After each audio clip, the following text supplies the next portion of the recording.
With the permission of the chairman, may I recognize the Executive Governor of Enugu State, His Excellency Dr. Peter Mba, ably represented by Dr. Felix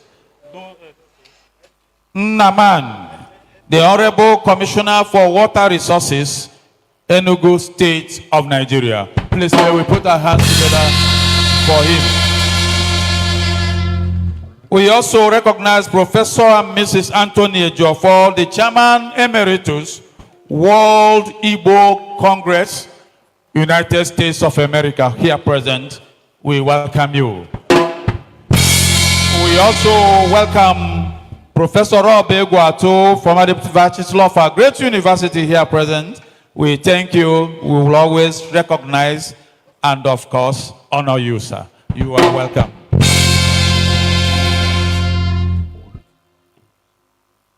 Your Excellencies, Your Royal Majesties, distinguished ladies and gentlemen, it is my honor and privilege to welcome us once more to this great occasion, marking the maiden edition of His Royal Majesty Igwe Alfred Nnaemeka Achebe Lecture of the Nnamdi Azikiwe University, Oka, holding today at the ASU Secretariat, Nnamdi Azikiwe University, Oka. We want to get into the program proper by inviting the organizers of this great occasion to officially present the kola nut. And we all know what the kola nut stands for. It is a symbol of welcome, symbol of good heart, symbol of conviviality. May I invite Professor Godwin Ono and his team to officially present the kola nut to the acting Vice Chancellor of our great university, Professor Joseph Ikechebel, who will in turn present the kola nut to our guests. Professor Godwin Ono, MNI.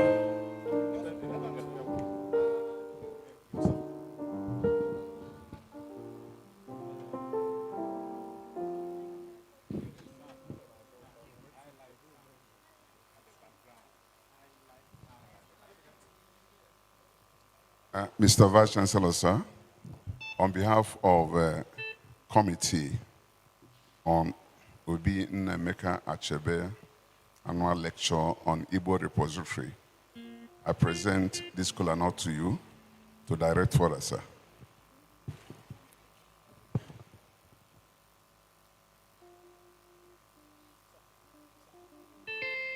Thank you so much, the chairman of the organizing team.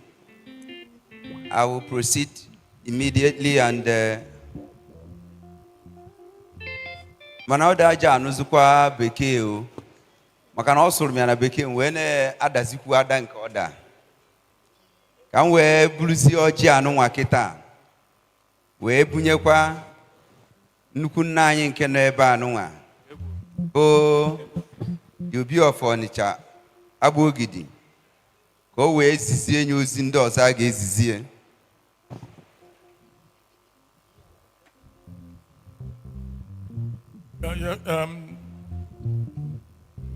Vice Chancellor, Dalo Noji Asawa Oji Abia, Excellency Oji Abia, Your Excellency Oji Abia, Ezuzu Inazukuya, as Noji Zegana Keze, Olwada, Kado Enoso.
Dubai unu ga aduchano.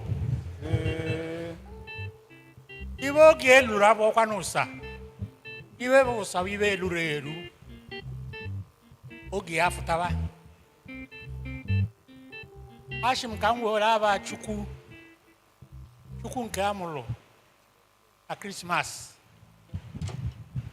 na aba ezigbo mmadụ niile nọ ike a bịara ibe tadị bata na ana ọka ka eme emume nwa ọ ga-adịrị unu mma o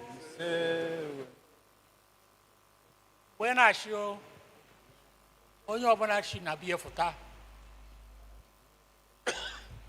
ka ọ bịa mee omenala mere ajụ onye mere ajụ iwe bụ onye na-eme iwe abụrụ omenala anyị ga-adụcha n'o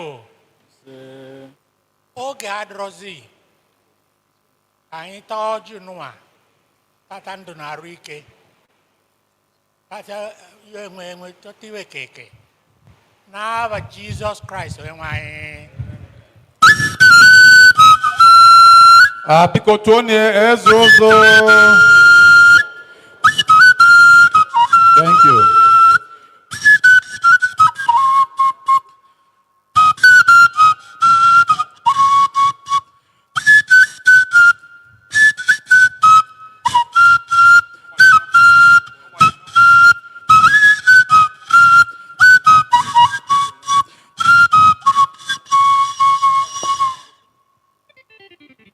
Ọjị gbalụdụ ịnọ ọ bụrụ iwe ọbụbụ ọ Chukwu mee ka ọ gbaa anyị nọ ya na anyị ga-anọ nọ ma niile bịara ike a ọ ga-adịrị unu mma o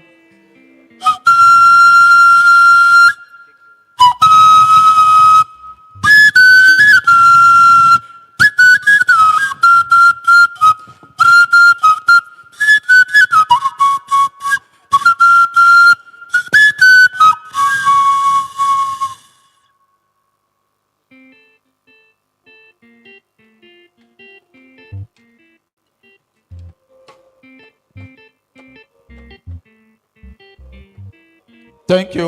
Ọjị ka na-ega. Ọ ka na-eje ije dịka etu ndị Igbo si eme ya.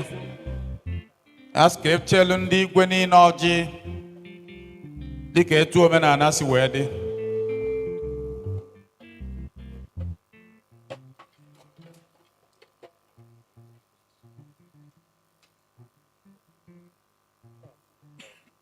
Ugwu bụ nkwanye.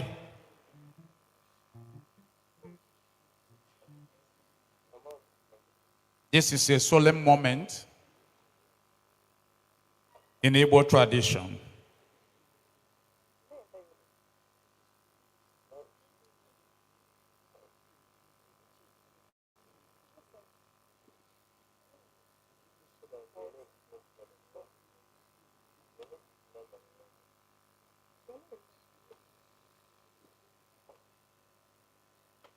Thank you.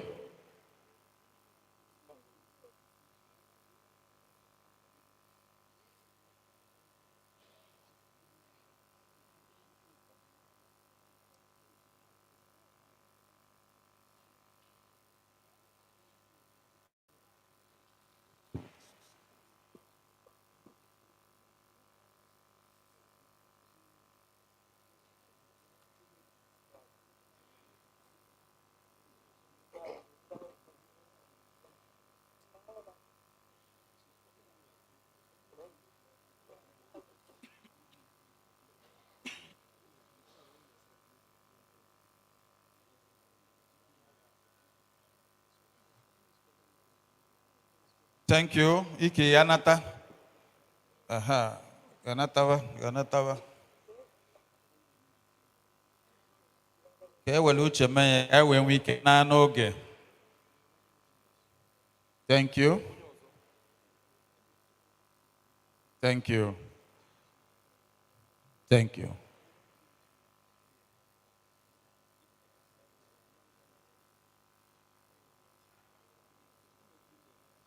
May I quickly recognize Professor Ken Wogu, Director of Special Projects, and of course the representative of the United Bank for Africa, Nonso Chinwuko, we welcome you.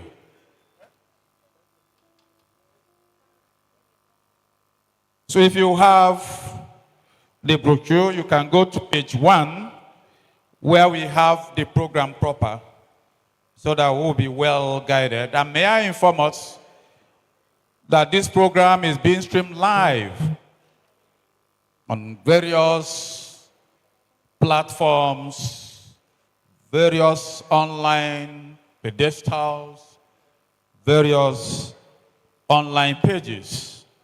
So it's a global event, and we have thousands of people that's already with us from across the world. We thank the members of the crew for that. In a special way, the director of Unizik FM, Professor Ifi Dunu. We salute you. Thank you very much for that. Your Excellencies, Your Royal Majesties, distinguished ladies and gentlemen,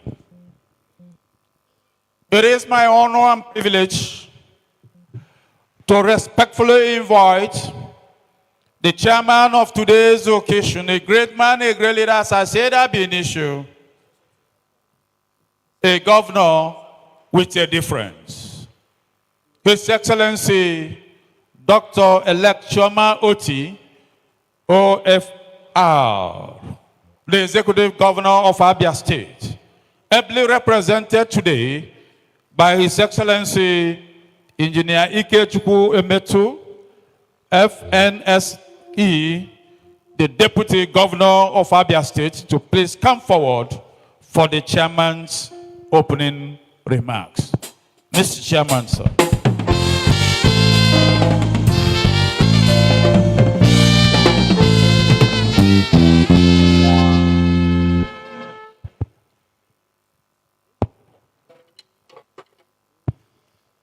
Thank you. Your Excellency, Professor Chukwuma Soludo, the Executive Governor of Anambra State, His Excellency Dr. Peter Mba, the Executive Governor of Enugu State, ably represented by Dr. Felix Nnamani, the Honorable Commissioner for Water Resources, Enugu State. You're welcome. His Excellency, Mr. Peter Obi, ably represented by Professor Chinyere, the Acting Vice Chancellor of the Nnamdi Azikiwe University, Oka, Professor Joseph Ikechebelo. Your Royal Highnesses here present, please permit me to use Obi Nnaemeka Achebe, the Obi of Onitsha, to reach you all, my royal fathers. And not forgetting the Eze, Uzoka,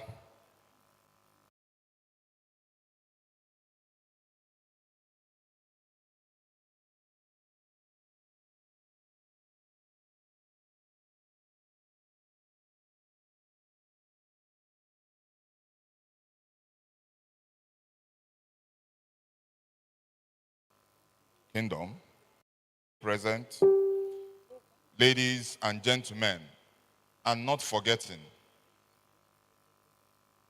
our members of the press,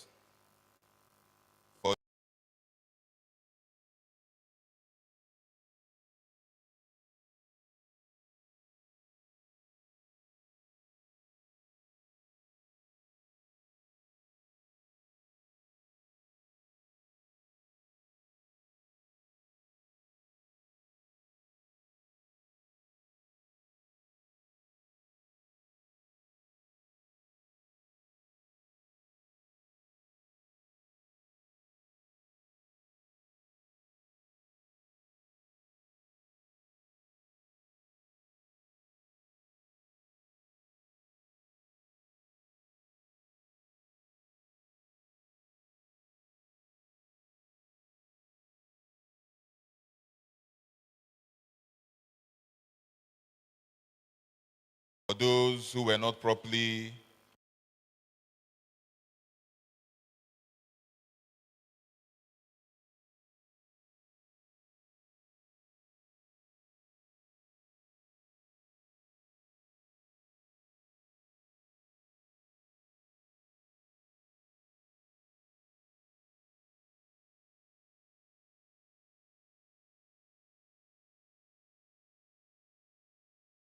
origin and place in Igbo culture, highlighting its importance in exploring a key aspect of Igbo history and heritage. It is with great honor and privilege that I welcome you all to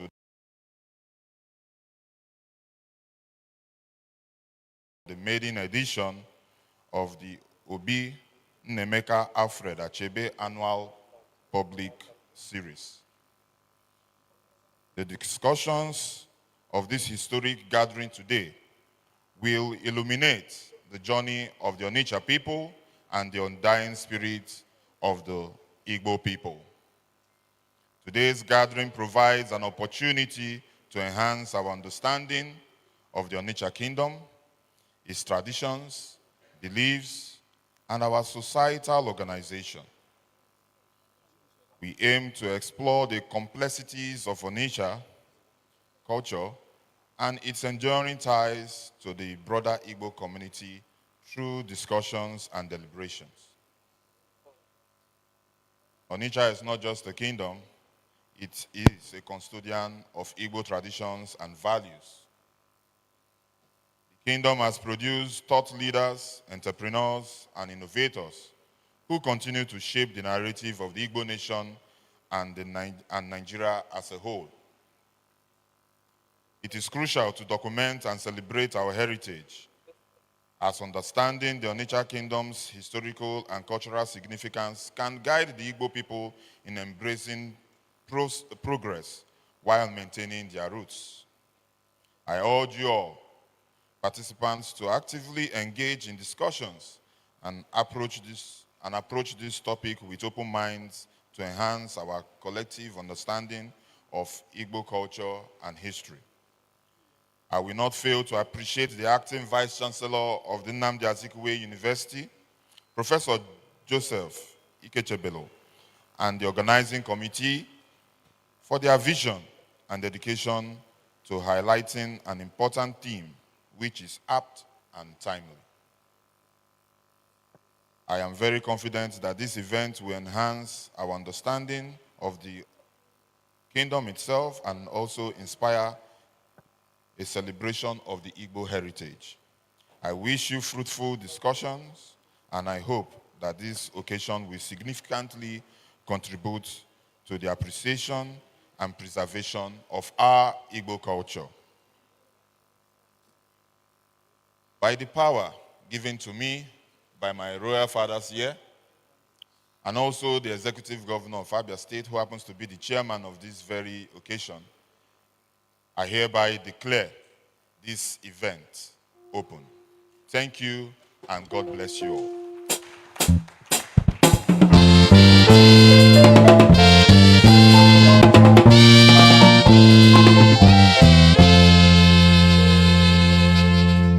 Please, another round of applause for His Excellency. Thank you, Your Excellency. And thank you, the Deputy Governor, as well, for representing very, very well. Thank you. Thank you.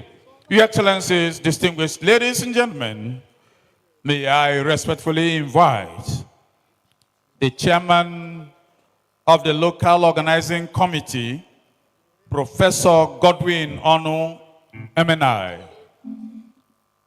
Godwin Onu, PhD, served as the rector of the Federal Polytechnic Oko, Anambra State of Nigeria, former dean of the Faculty of Social Sciences, a man that has served this university and the globe at large in various capacities. Your Excellencies, ladies and gentlemen, Professor Godwin Onu, MNI.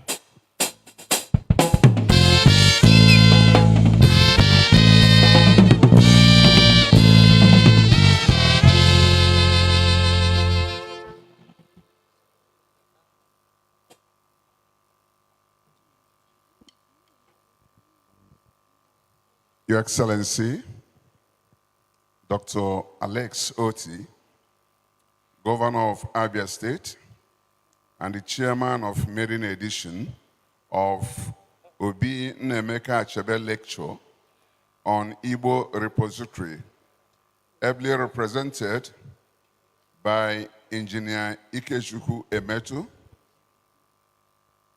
the Deputy Governor of Abia State. Distinguished governors, the former governor of Anambra State, Mr. Peter Obi, ably represented by Professor Stella Okonna, former Commissioner for Education in Anambra State.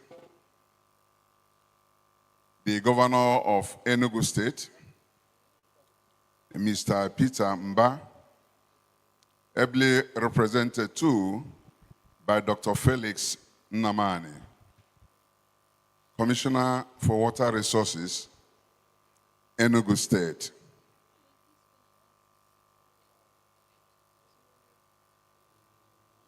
The Acting Vice Chancellor, Professor Joseph Ike Chebelo.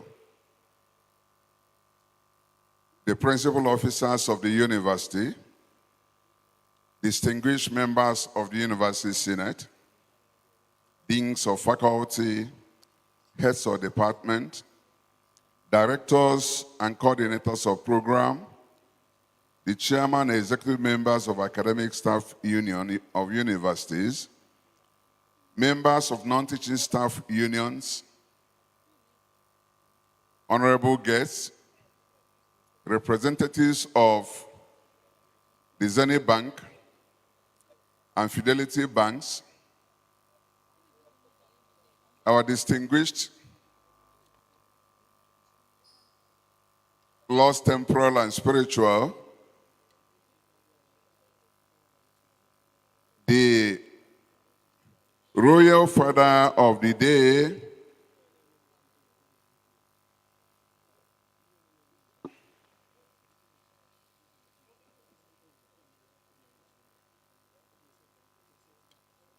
the governor of Anambra State is not here. We're still expecting. Will be Professor Epiphany Chibog Azinge, SAN, the host royal father, Obi Gibson Wosu, Ezozu, Oka. Senator Hope Ozodema is not able to make it. And Dr. Francis Obonianwifru, we are still expecting him to arrive. The Zenith Bank called me this morning that they are sending their representatives. Distinguished senior professors and colleagues that cannot mention everybody here. I'm pleased to welcome all of you to this great event, including the members of the fourth asset of the Rim, the Nzenozo Society and SUG government.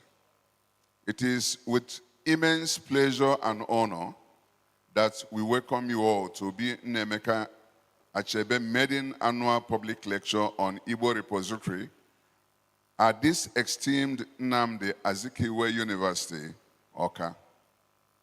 When this proposal was presented to 222nd Senate of the university, it was hotly debated and approved with ovation during the 223rd Senate, and subsequently endorsed by the then Vice Chancellor, Professor Charles Esimone, the acting Vice Chancellors, Professor Carol Umobi, and Professor Joseph Ikechebel, subsequently upheld this program as a worthy project.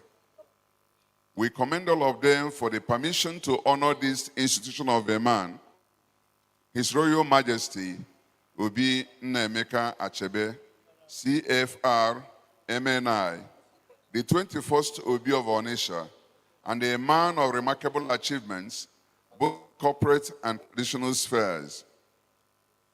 Obi Achebe's commitment to education, national development, and cultural preservation serves as a shining example to us all, and we are privileged to celebrate this significant milestone with him as we embark on preserving the legacy of Igbo community. This lecture series, named after His Royal Majesty, will be rotated among our targeted historical communities. Next year, we shall be looking at the arrows, wherever they exist, the long juju, and all about the Arrow Kingdom.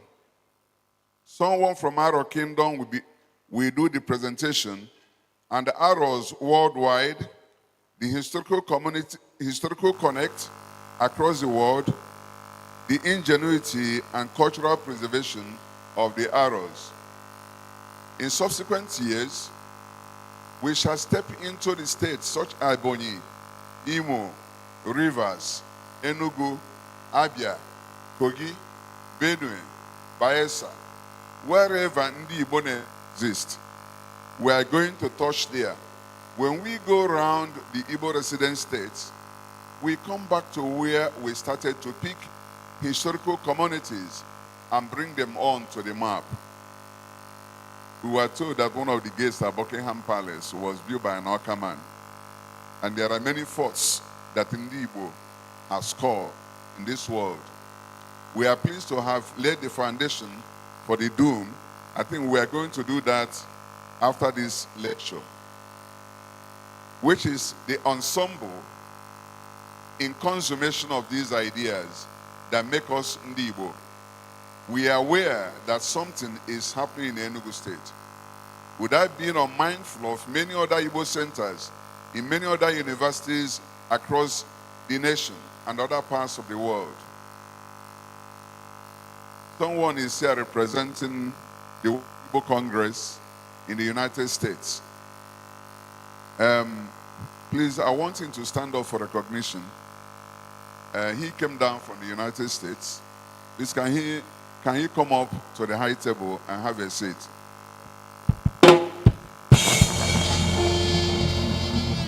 We shall reach out to them for collaboration, including the World Igbo Congress in the United States. The foundation laying ceremony for the Obi Achebe World Center for Igbo Repository, which will be done today, signifies a tribute to the rich history and heritage of the Igbo people. The repository, which will be a touchstone of knowledge, preservation, which preserve the unique cultural tapestry and traditions of the Igbo people for generations to come. The center will feature digital AI library, a hall of fame showcasing Igbo excellence, and a multifunctional hall for academic and cultural events and engagements. It will also capture all the publications in Igbo language from Azun to the ones we have today. We are losing our history, and we want to reinvent them and bring them into what we call cultural renaissance. It will also capture publications. It will have a hall of fame where short profiles of Igbos who have carved a niche for themselves will be captured for posterity. Moreover, the center will symbolize a unique tourism hub connecting global Igbo communities and fostering vibrant cultural exchange, encapsulating the essence of Igbo culture through its immersive environment. This initiative will further capture our history, imaginary comments, folk tales on the history and origin of the Igbo nation. It also designed to capture the Igbo-ness among the Igbos, identify what makes us Igbo people in industry, in education, in governance, in religion and culture, the origin of Igbos wherever they exist, in Anambra, Imo, Abia, Enugu, Delta, Rivers, Bayelsa, Kogi, Benue, and identify our meeting points and uniqueness.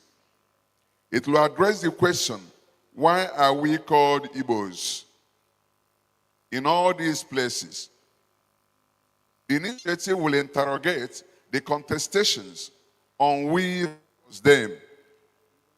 versus them, arts and artifacts, monuments and findings, as well as our creative ingenuity wherever we exist, and in all these places we have come first in creation and industry. Why is it that in any place in the world where there is no Igbo man, Asonya Awana? We need to answer that question. And the center will be positioned to answer it. The Dome will also be for seminars and conferences and will be equipped with all digital high-speed internet with dedicated online streaming facilities. Anyone carrying out research on Igbo will have enough materials in the center with its empirical dimensions. It will be fully air-conditioned with solar systems as well as standby generators. A wing will be adorned with archaeological findings from Igbo land, traditional ways of life, including dresses from the days of yore to the present, our food, our language, with full commitments of our cultural uniqueness. The environment will capture our traditional plants that give us food, medicine, and fragrance. To materialize this monumental endeavor, we humbly seek your esteemed support in funding the construction of the World Center for Igbo Repository, and sustainable organization of the Obi Alfred Achebe Annual Public Lecture. Your endorsement will pay tribute to Obi Achebe's legacy and elevate the university's academic prestige and cultural significance. Recognizing donor contributions plays a pivotal role in preserving and honoring Igbo heritage, ensuring benefactors are permanently acknowledged within the Hall of Fame. We eagerly anticipate favorable response and sincerely appreciate your contemplation of this request. Your participation and support will greatly enrich this historic occasion as we unite to honor Obi Alfred Achebe and the enduring essence of Igbo culture and history. Thank you for gracing us with your presence and unwavering support. Professor Godwin Onu, MNI. Thank you, sir.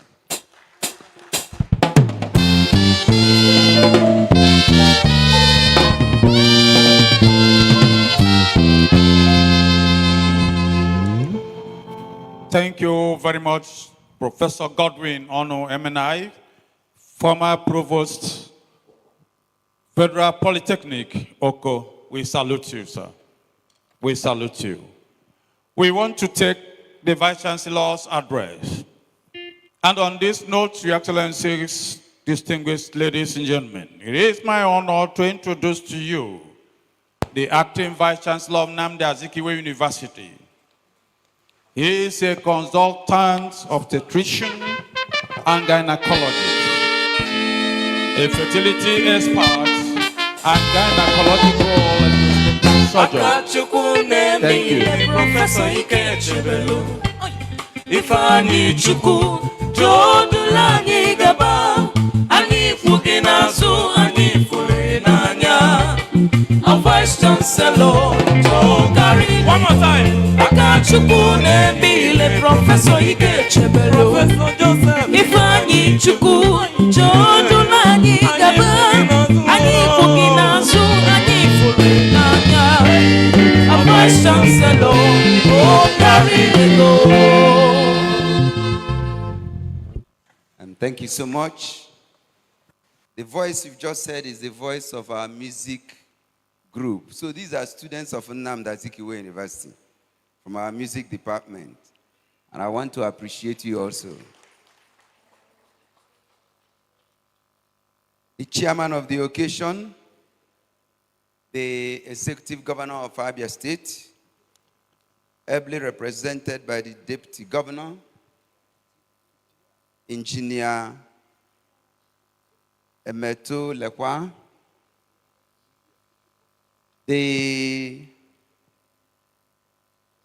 other governors, executive governors here present, His Royal Majesty, the Obi of Onitsha, Abogidi, His Royal Majesty, the Asaba of Asaba, and His Royal Majesty, the Ezuzu, the second, Obi Gibson Wosu of Oka Kingdom, and by extension, all the Royal Majesties here present, distinguished guests, ladies and gentlemen, and members of the press, welcome to Nnamdi Azikiwe University. I'm much excited with this epoch-making event, which is the foundation-laying ceremony of the World Center for Igbo Repository in Nnamdi Azikiwe University, and the maiden edition of His Royal Highness Obi Nnaemeka Achebe Annual Lecture Series with a topic on a traditional society, origin, spread, and culture. The guest speaker is no less a person than the Obi of Onitsha himself. And we are today gathered here to drink from his wealth of knowledge. I will respectfully welcome our distinguished personalities for this auspicious event. The chief hosts, the Executive Governor of Anambra State, His Excellency, Professor Chukwumasi Soludo, CFR. The chairman of this occasion, His Excellency Dr. Lex Oti, ably represented. And the special guest of honor, His Excellency, Mr. Peter Obi, is the former governor of Anambra State, who is also ably represented here by our own Professor Chinyere Okonna, the Deputy Vice Chancellor of Paul University.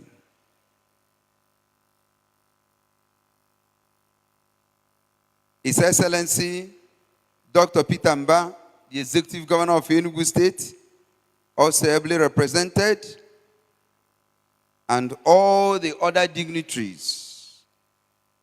The Royal Father of the Day, His Royal Highness Obi Gibson Wosu, OON the Ezuzu II, and His Royal the host Royal Father, and also the Asaba of Asaba, Professor Epiphany Azinge.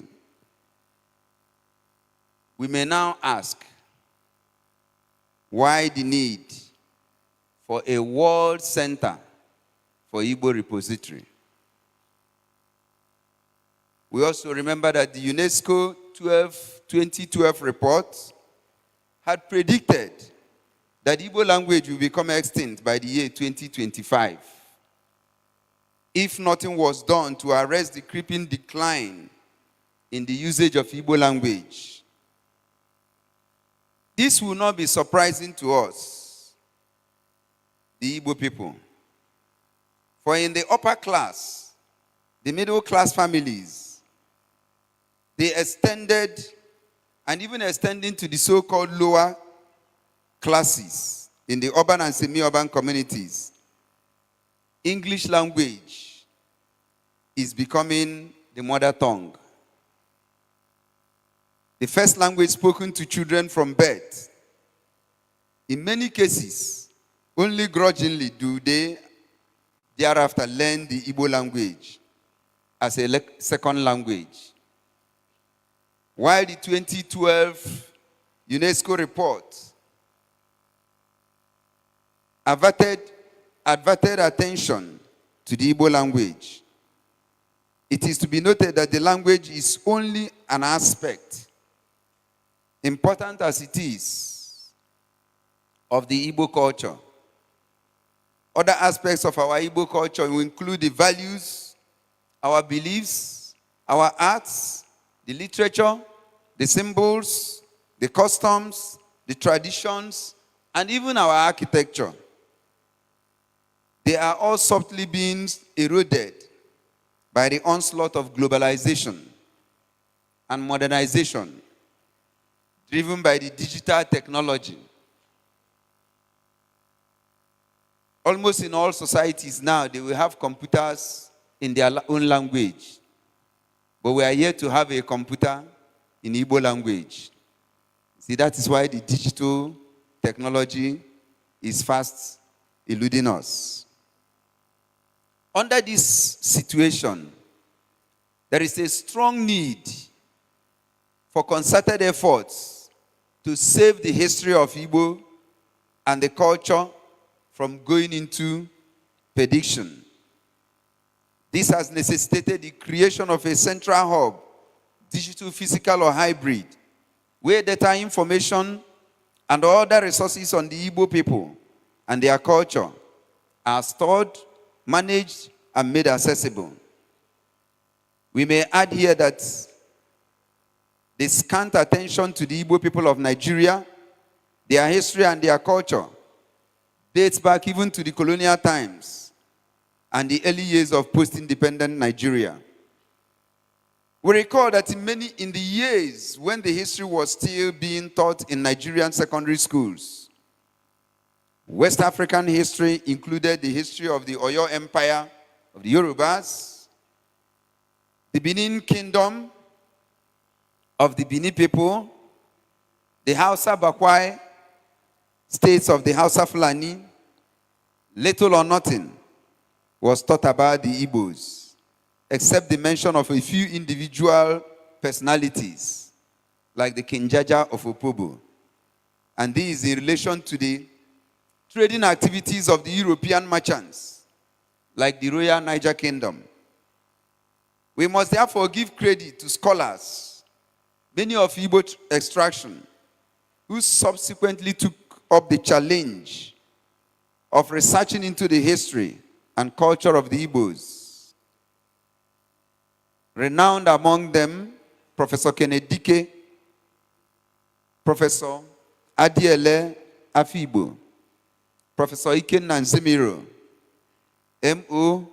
Onweje Jogu, Elizabeth Isichie, and of course, so many others that I may not have the opportunity to mention here. The foregoing is the rationale for the establishment of the World Center for Igbo Repository in Nnamdi Azikiwe University.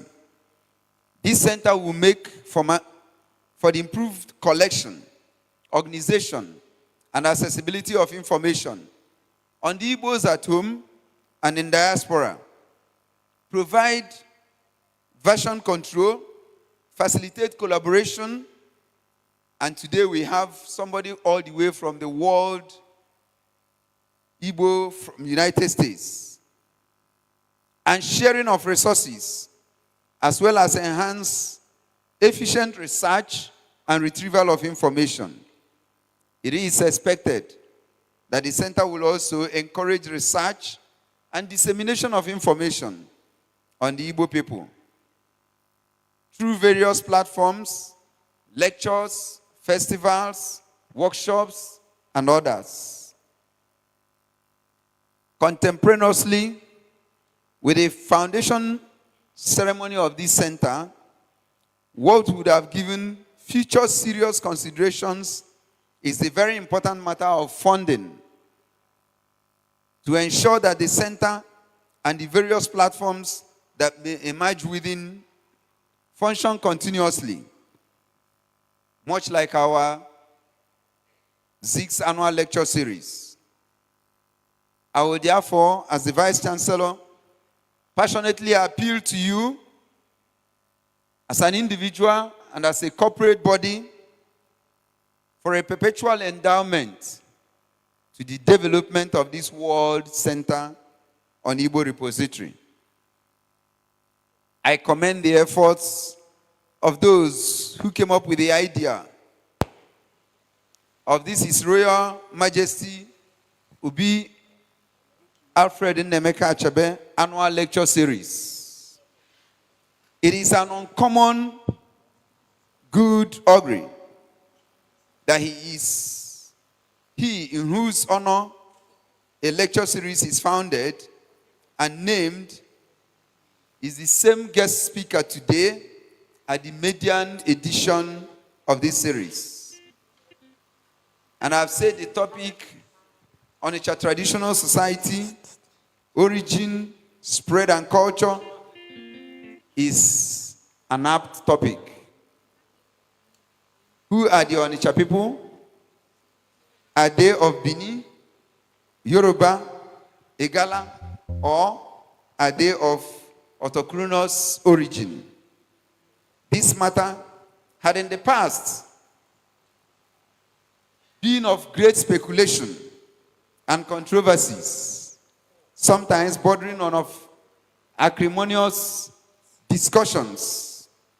Today, if you listen very well, there is no other person than the Obi of Onitsha himself, backed by the authority of the Obi stool on which he sits, will speak to us on a matter further extending and clarifying the history of the Onitsha people and their neighbors.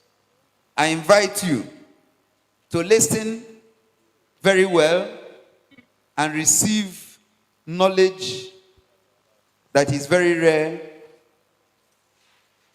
And I want to thank you for listening. And I say, God bless Nnamdi Azikiwe University. God bless His Royal Majesty Obi Alfred Nnaemeka Achebe. God bless the World Igbo Center. And God bless us all. Thank you. Akachukwu na-eme Prọfesọ Ike Echebelu ihe anyị Chukwu jọdụla anyị gaba anyị kwụ gị n'azụ anyị fụrụ n'anya a Vice Chancellor Joe carry Igbo Akachukwu na-eme Prọfesọ Ike Echebelu ihe anyị Chukwu jọdụla anyị gaba anyị kwụ gị n'azụ anyị fụrụ n'anya a Vice Chancellor, don't carry the goal. Thank you very much. I think we can do better than that. Please, let's put our hands together for him. Thank you, our dear acting Vice Chancellor. Thank you very, very much. Your Excellencies, distinguished ladies and gentlemen, we want to behold the Ijele, a great man, a man that inspires love and is loved by all. His Royal Majesty, Obi Nnaemeka Achebe Abogidi. But before he comes on stage, distinguished ladies and gentlemen, as an Ijele, the others must be on stage first to announce the arrival of the Ijele. That is the tradition of Igbo. On this note, and with your permission, distinguished ladies and gentlemen, may I respectfully invite Professor Patrick Amechi Ebunike. He is a professor of accountancy in Nnamdi Azikiwe University to please come forward for the citation on this great man, the Prof.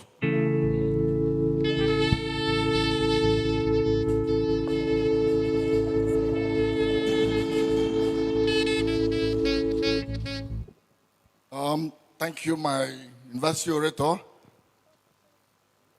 Let me stand on already established protocol, but with some level of emphasis on some comments, on some comments, on recognition of the 14th Asaba of Asaba. Obi Professor Chibogo Azinge. SAN-OON, a distinguished lawyer and Director General of Nigerian Institute for Legal Studies. It is with that I therefore formally and duly present my citation on the great celebrant, the sage, and the legend who had inspired many. It is therefore with great honor and admiration that we recognize and celebrate the exceptional life and achievements of His Royal Majesty Igwe Nnaemeka Achebe, the 21st Obi of our nature. His Royal Majesty Nnaemeka Achebe Abogidi is an enigma. Is an enigma. Is a study in contrast. His conundrum. His cryptic personality. His Semitic and esoteric. Here is a man of a humble birth, taught from the cradle to walk with the lonely and toil for a living. Yet he rose to the dizzy heights of royalty, majesty, and splendor. The stuff of which dreams and legends are made.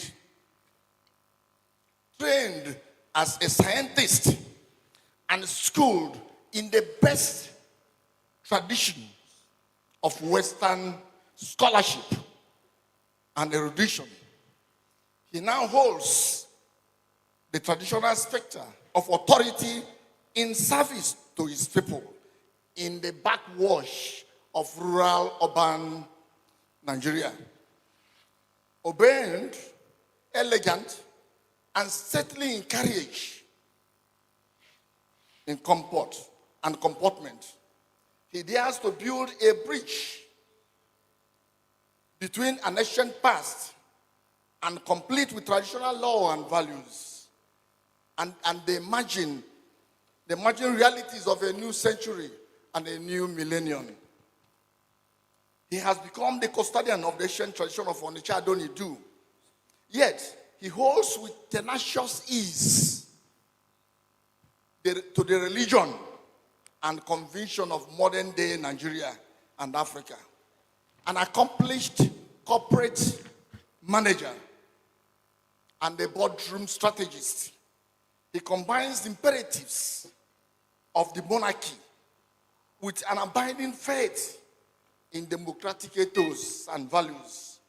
Very mild, soft, and occasionally distant and aloof. He has stood with his people in a close embrace that idolates in the past glory, defines the challenge of the present, and envisions the goal of the future. That is the man, the royal personage, a quintessential leader, a trailblazer, a man of culture and sophistication. Obi Nnaemeka Achebe. Obi was born on the 14th of May, 1941. He attended the secondary school, government secondary school, Owerri, and holds a bachelor degree in chemistry from Stanford University, California, and a master's degree in business administration from Columbia University, New York. In 1979, he attended a Maiden high-level leadership course at the Nigerian Institute for Policy and Strategic Studies, Kuru, Jos. He attended other leadership and management development programs in USA, in UK, France. Ojinaka. Sir. Because, No, you don't. No, I go on. please, the profile should not be longer than the lecture itself. Okay. Okay, let me summarize. Everybody has a copy of the program. So summarize. Let me very briefly Dalo. summarize. You have a lot. That is the problem. These ones are abridged. They are abridged. They are abridged citations. Otherwise, talking about him will take us the whole day. Well, apart from a state corporate executive in US, Obi Achebe in 1972 began a long career with Shell Development Company of Nigeria, which he held a broad range of senior and strategic positions. He retired in 1976 and was deployed to the Royal Dutch Shell Group head office in London, where he served as a senior corporate advisor and director of several companies in UK, Netherlands, Anglophone, West Africa. He was in this position until his ascension to the throne of Obi of Onitsha in 2002.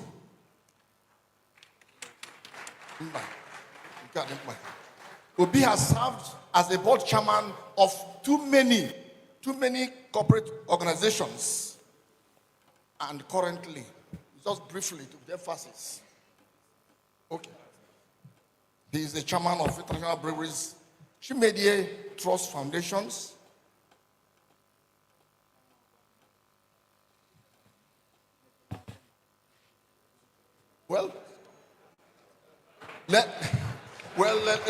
okay. Obi has a strong passion for education. This is very, very necessary and a matter of emphasis and development factors in the. Finally, let me abridge the entire thing. Finally, his legacies, which span across traditional leadership, corporate excellence, philanthropic service, education, social and international relations, will continue to inspire generations to come. Thank you. Ifuzie mi kpọnụ m onye Igbo maka na abụ m onye Igbo ife mme Igbo amaka Igbo amaka.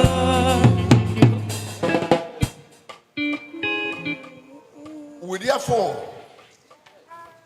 very humbly and most respectively invite the great Awogidi.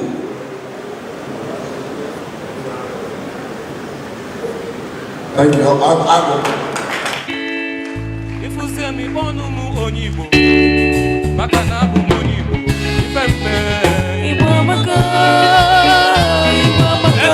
Enta me kọlụ mi onye Igbo maka na abụ m onye Igbo ife mme Igbo amaka Igbo amaka.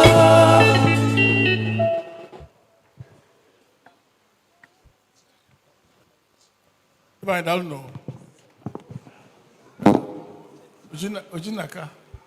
Where is Obi? He's my cousin. He's my cousin, so I think he got very emotional. But I'm sure we understand.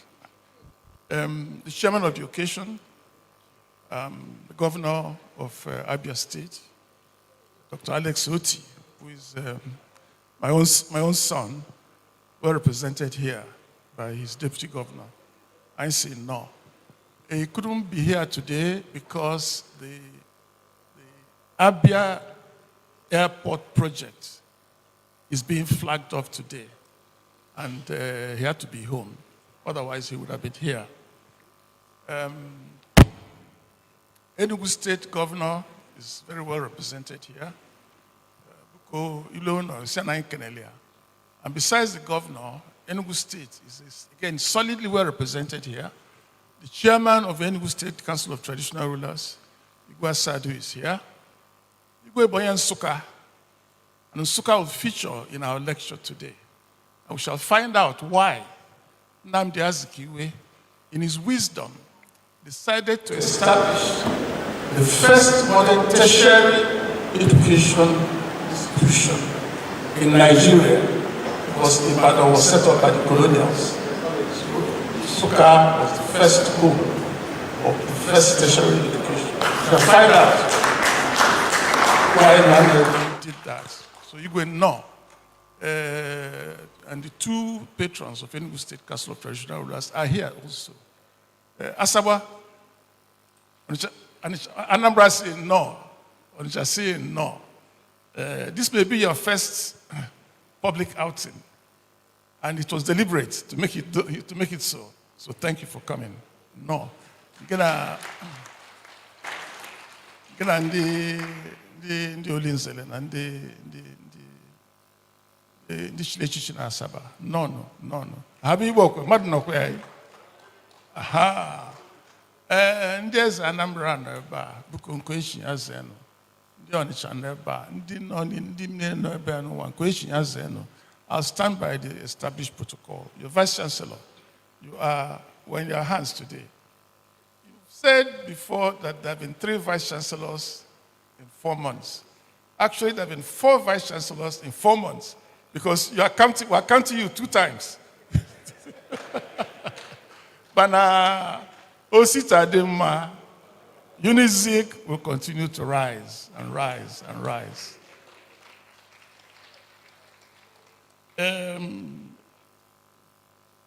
Prof, World Igbo Congress, joint body, and so on. Thanks for coming.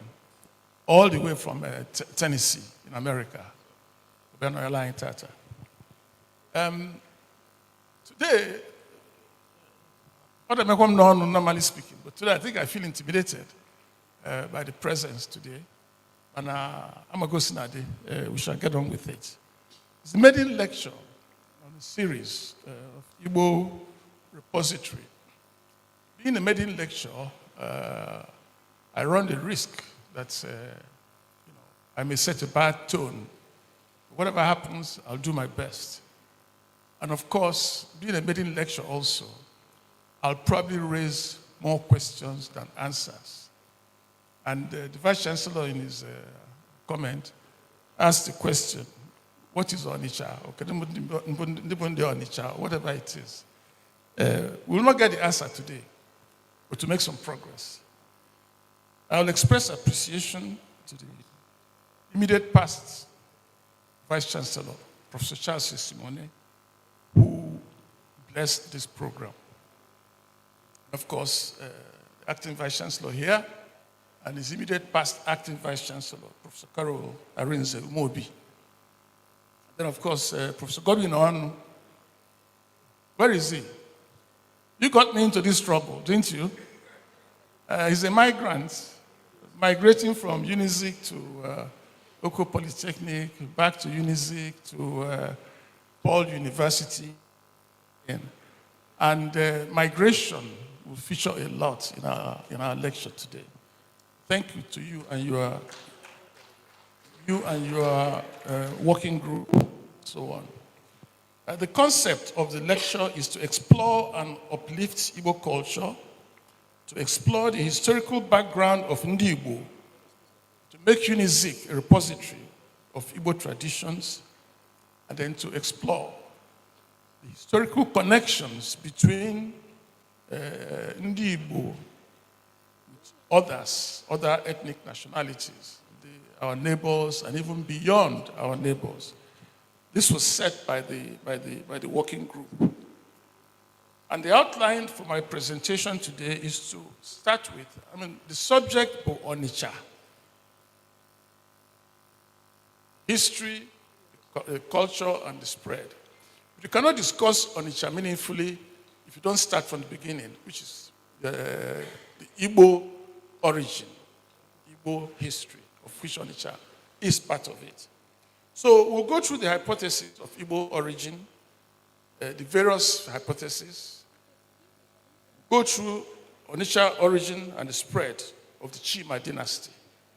And then we'll go through the evolution of the city-state from a small group of migrants that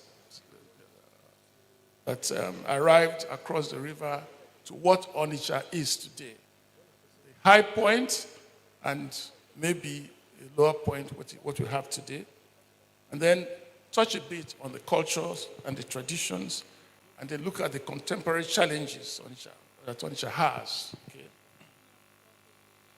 And starting with Igbo history of origin, I'll read two quotations. By the way, this is a short presentation. The main lecture is about 61 pages long, including 57 references. So I've taken a short version. But then, the importance of history. Why is history important? As Vice Chancellor was saying, why do we need to know where we come from? I'll read two quotations. One by a novelist, David Lodge. He says that history is the verdict of those who were not there on those who were there. You get the point? How do we know? So we make our best effort at all times to figure out what happened 10,000 years ago and so on. Another quotation says, all histories are, in a sense, visits to foreign places. We cannot actually go there. So you talk about places that you cannot go to. But still, by endeavoring, we get to know more and get to learn more. And again, why history? If you recall, a few months ago, one Professor Bako of, I think, University, Maiden University, gave his inaugural lecture on the subject of the Igbo factor in the history of intergroup relations and commerce in Kano. And of course, why Professor Edmund Danfodio, in his own inaugural lecture, will talk about Igbos in Kano.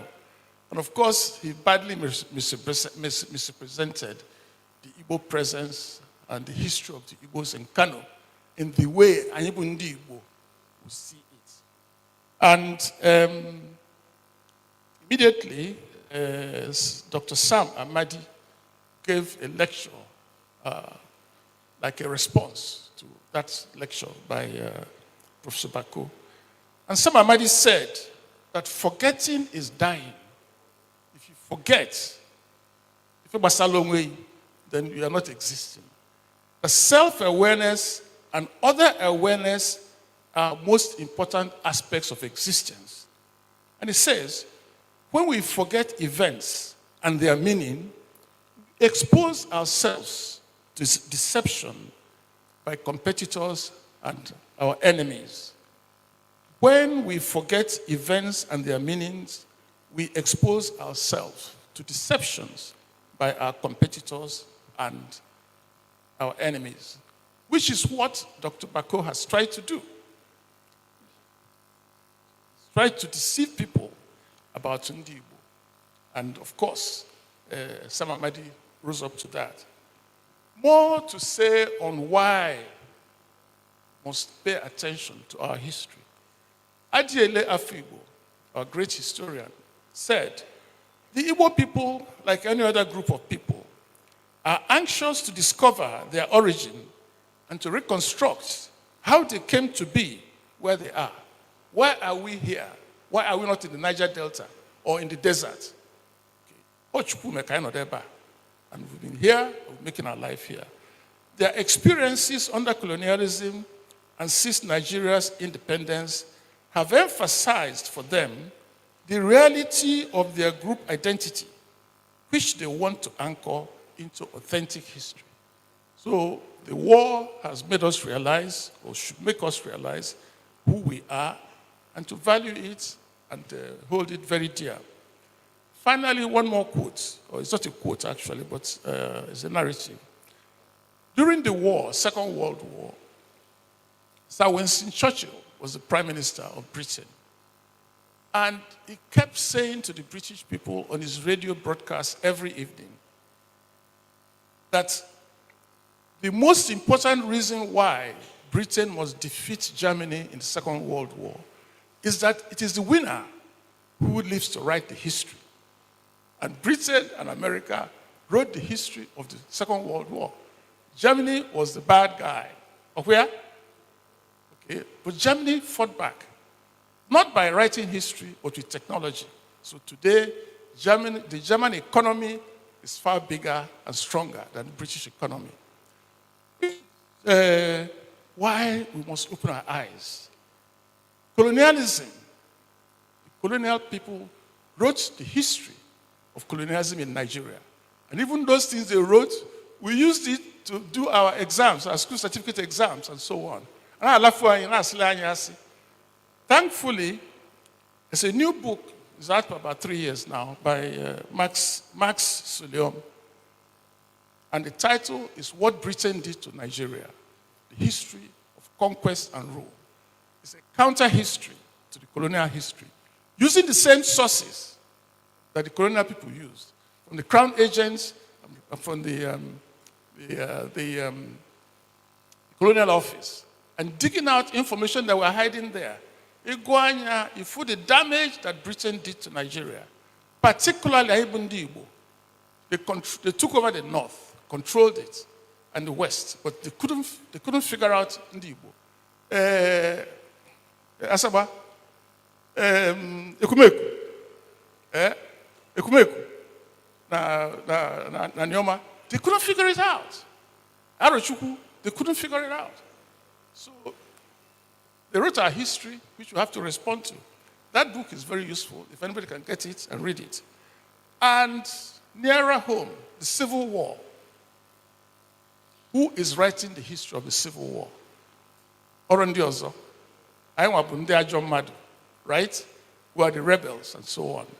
So, if you don't fight for yourself, your enemies will write your own history the way it suits them, which is very, very important, which is the very reason why the repository, the Igwe repository, becomes very important.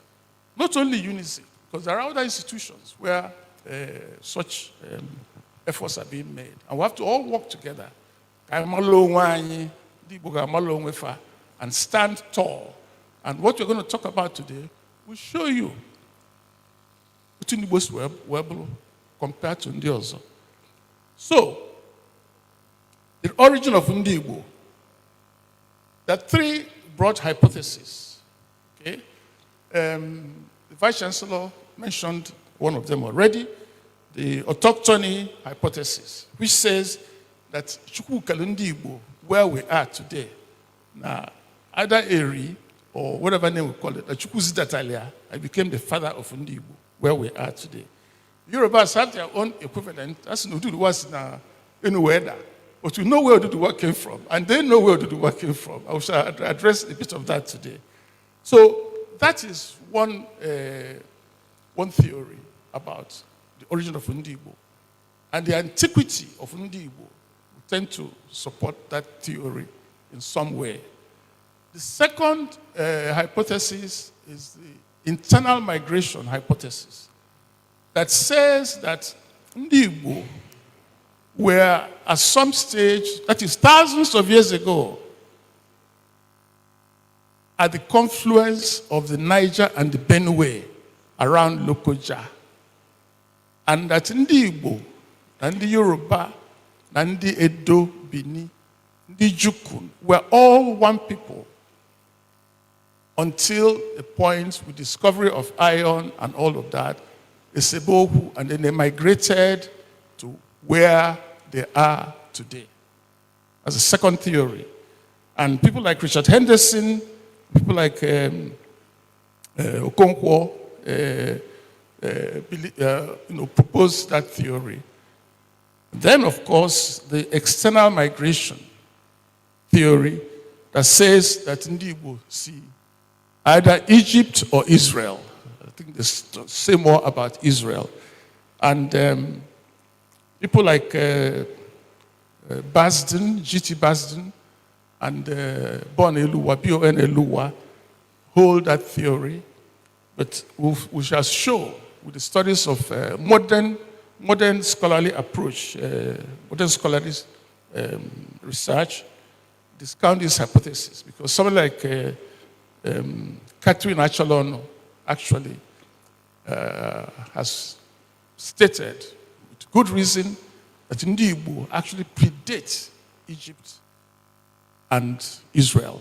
So you cannot originate from where you predate. Maybe it could be the other way around. So those are the three hypotheses. Now, whatever the hypothesis one believes in, one thing is very clear. The antiquity of Igbo, established. Now, pottery, earthen pottery,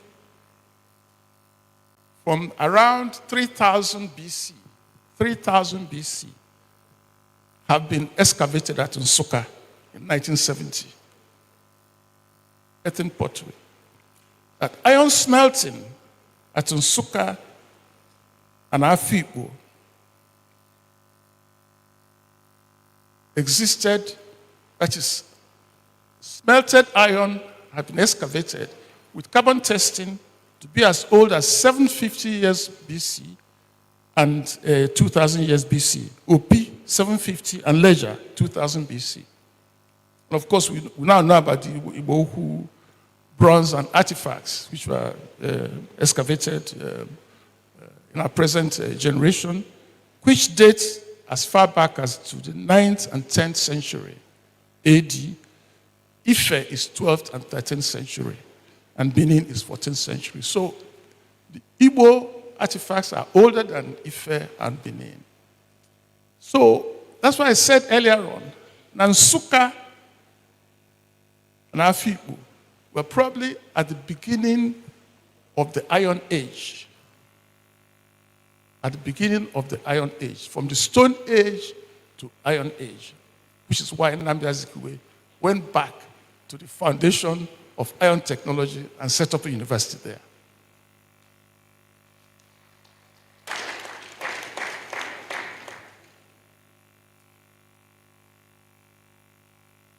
Another point about Igbo antiquity. This one will cause controversy. After this lecture, I expect there'll be some media reaction. But we've prepared a press release. We should cover what I said as much as possible. Prof, I hope we have the press releases ready now. Okay, thank you very much. In recent times, the Oni of Ife has made statements that Ndi Igbo came from Ile-Ife. Made that statement several times. Ndi Igbo Jeffrey, I know no bofu. No, I couldn't swear. But he didn't say when Ndi Igbo got to Ile-Ife before they left, when the Yorubas left, arrived in Ile-Ife. But it is well established that Ndi Igbo were in Ile-Ife long before the Yorubas arrived there. Established. And the authorities that I'm quoting are more Yoruba than anybody else. Ndi Igbo were there and dominated Ile-Ife. Okay. Today, there's still a village in Ile-Ife, which is the remnants of the Igbos who didn't migrate away. Because the story was that Ndi Igbo were there, dominated Ile-Ife, okay, until the Yorubas came. And then, by cordial relationships and all of that, okay, Ewesebo on who to succeed, Oduduwa, or and so on. Ndi Igbo were claiming it's their rights, the Yorubas, and so on. And Ndi Igbo started attacking the Yoruba elements. When they used masquerades to attack them. Yorubas thought they were spirits. They were afraid until Moremi offered herself as a slave woman to the Igbo group. And they presented her to the king of Ndi Igbo. That's how she found the secret. Now more, more Abro spirit, and gave the story back to their people. And they defeated Ndi Igbo. Then migration coming back. That is the significance of Moremi in Yoruba history.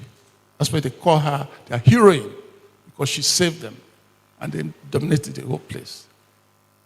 Today, in Ile Odua, which is the palace of the Oni of Ife, the ancient throne of the Igbo king is still there, and it's part of their ceremonies.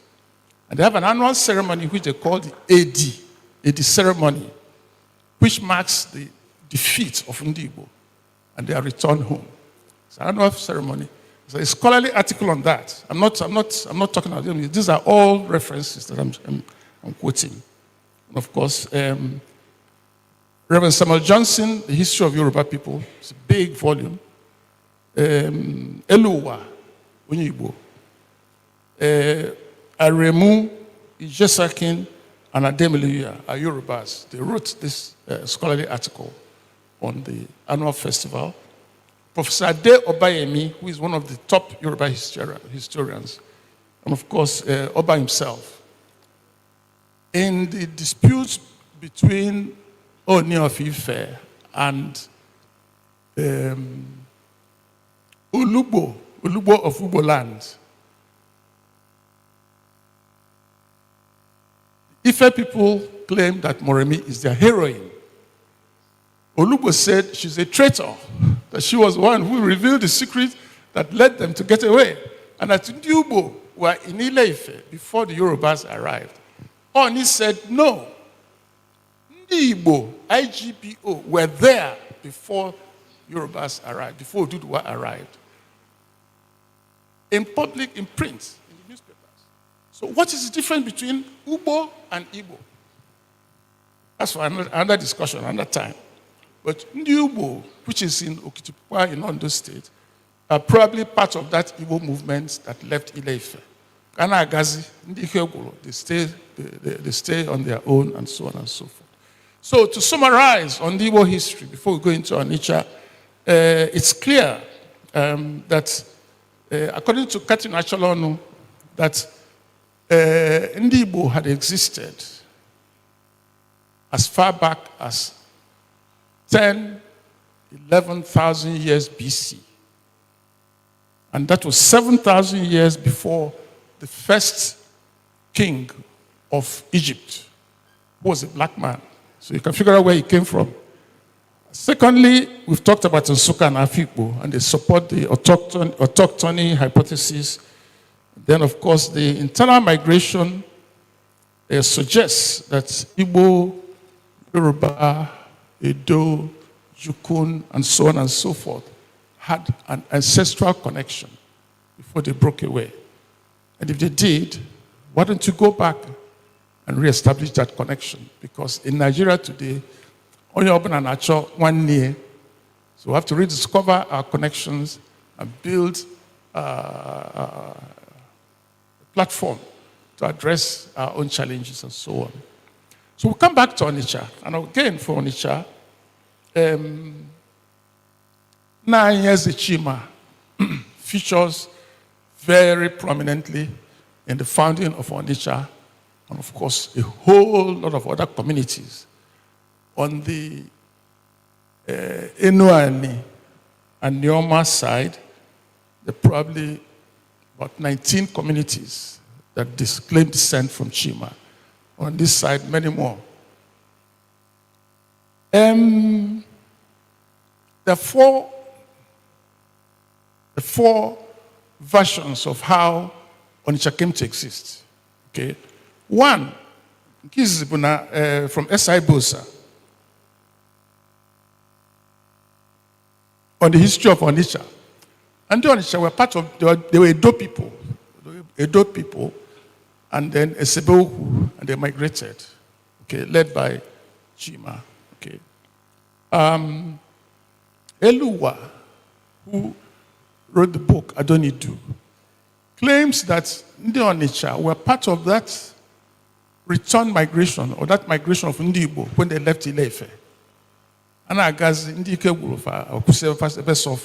So they stopped in Benin for several centuries and then continued their migration. The third hypothesis, which comes from Iseluku, there's a book, History of Iseluku Kingdom. Now,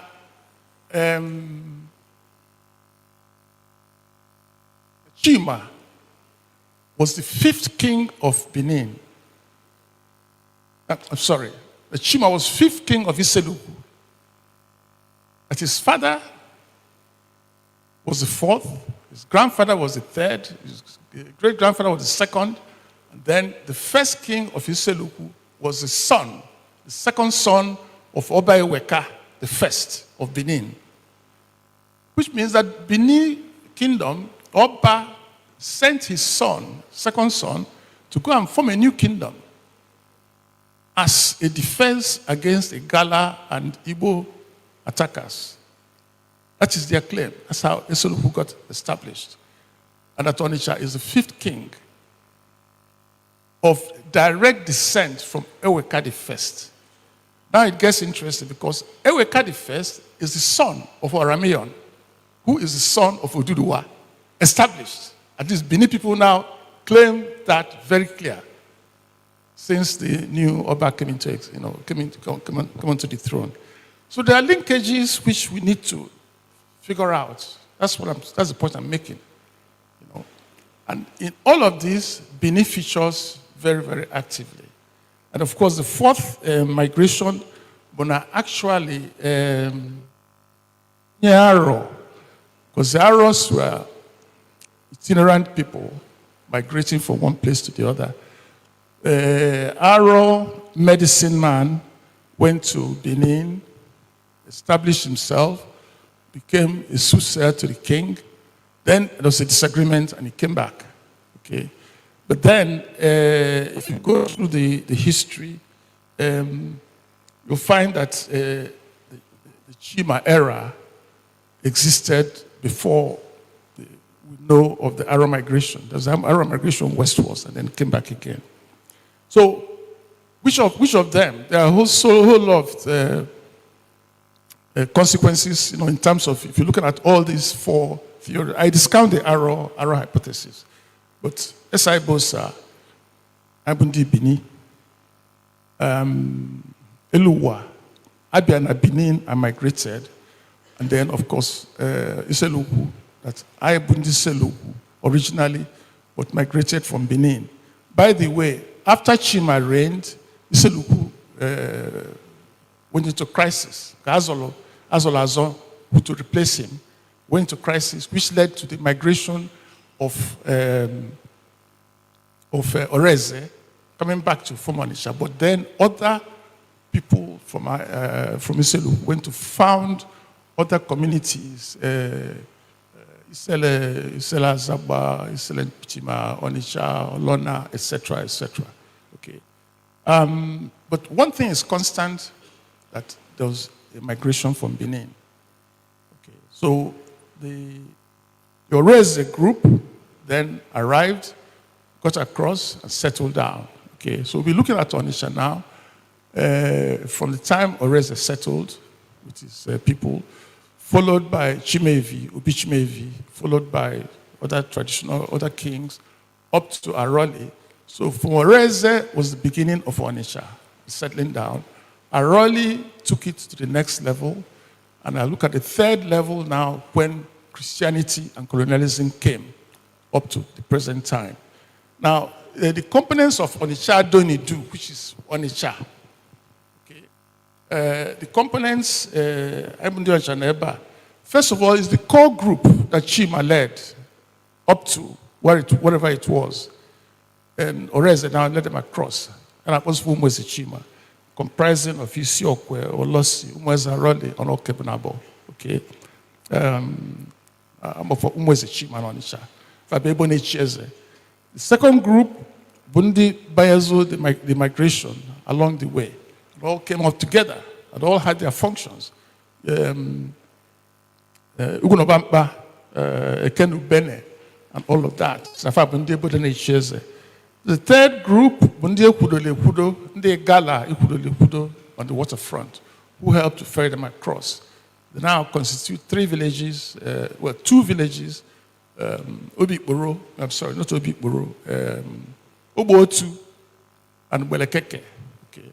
Obikboro is also a Gala, but all their father be a Gala that married the daughter of Ezarole. Then the fourth group, Betazil Onisha. Bundi Sizi Ani Bundi Ozo, Oze particularly, and Oze Noko, Dinawinye, a lot. Ogidi, Ubosi, and all of that. All of us are now integrated into Onitsha, what we know today. 4 different groups, but into one. That's what we are today. Okay? And then, of course, in that dispersion from Iseluku, I mentioned there were 19 communities on the western side of the Niger, Enuani, and Aneoma, that Bundi, who claimed descent from Chima. And then on the eastern side, well, Abo is also on the western side, but from Onitsha, movement, they went to Guta and founded Guta. And his other brother went to Abo and founded Abo. So all of that constitutes Umweze Chima, as we know today. But there's more. There's more. Because on the eastern side of the Niger, Onitsha, Deputy Governor, are you hearing me? I will Onitsha, Bom. Onitsha Boma, Ititi. Onitsha mi, Isu Ikwato. They're all in Abia State. Fabo Onitsha. And Ijuafa, those people always see themselves as slightly different from the larger community around them. Ijen Imo State. I'm very familiar with that one. Onichudo, Nambise, and Onishankwere, they're both in Imo State. And Ebonyi State, well, Onisha Hozara, Onisha Eza, and Hozara, well, Onisha Eba.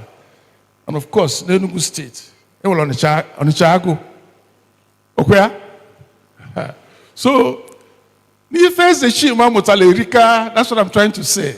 We are dispersed, all over the place. What are the connections between, with all these Onichas, with the Chima dynasty? These are questions that should be answered. This is why we need this Center for Igbo Repository. So we can do research, we can do more research, and do more inquiries, go on the spot, look at the artifacts, do excavations, and find out the historical connections, and so on and so forth. We need to know. We need to know. There's more. In Yoruba land, in Oyo State, and 4 communities that are spelled Onisa, O-N-I-S-A. We know in Yoruba, O-N-I-S-A is called Onisha. So in Oyo State, there are 4 communities. In Oyo, 4 communities. Ogbomosho, 3 communities. Ogun State, 1. Osun State, 1. Are there any connections with Onitsha and Kaimau? Or is it a creation of their own, or whatever it is? We need to inquire. We need to find out how those people got to where they were. Because when Ife broke up, people migrated in different directions. Okay? People migrated in different directions. See?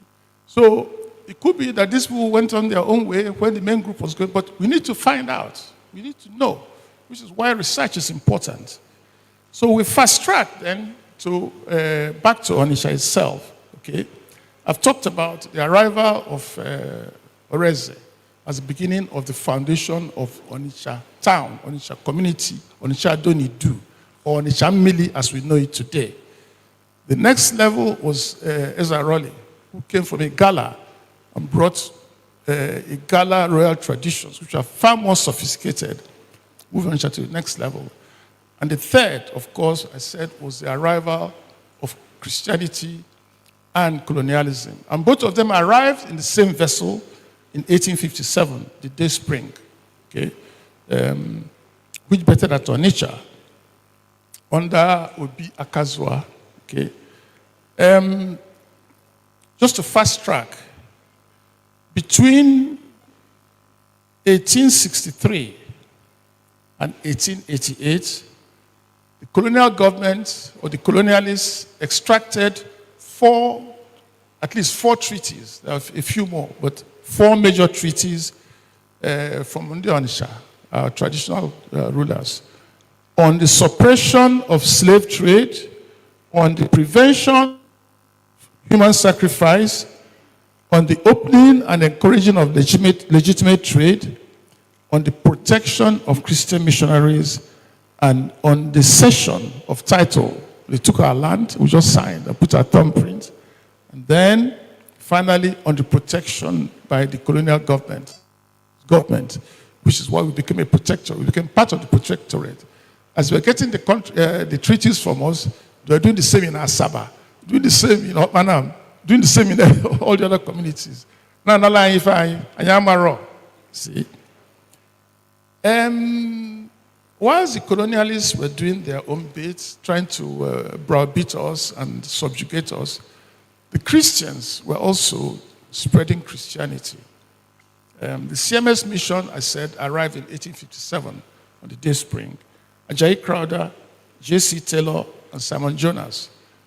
Ajayi Crowther was Yoruba, J.C. Taylor and Simon Jonas Bundi Igbo, slaves that were saved from the slave ships, taken to Sierra Leone, educated, and then they became missionaries and they came.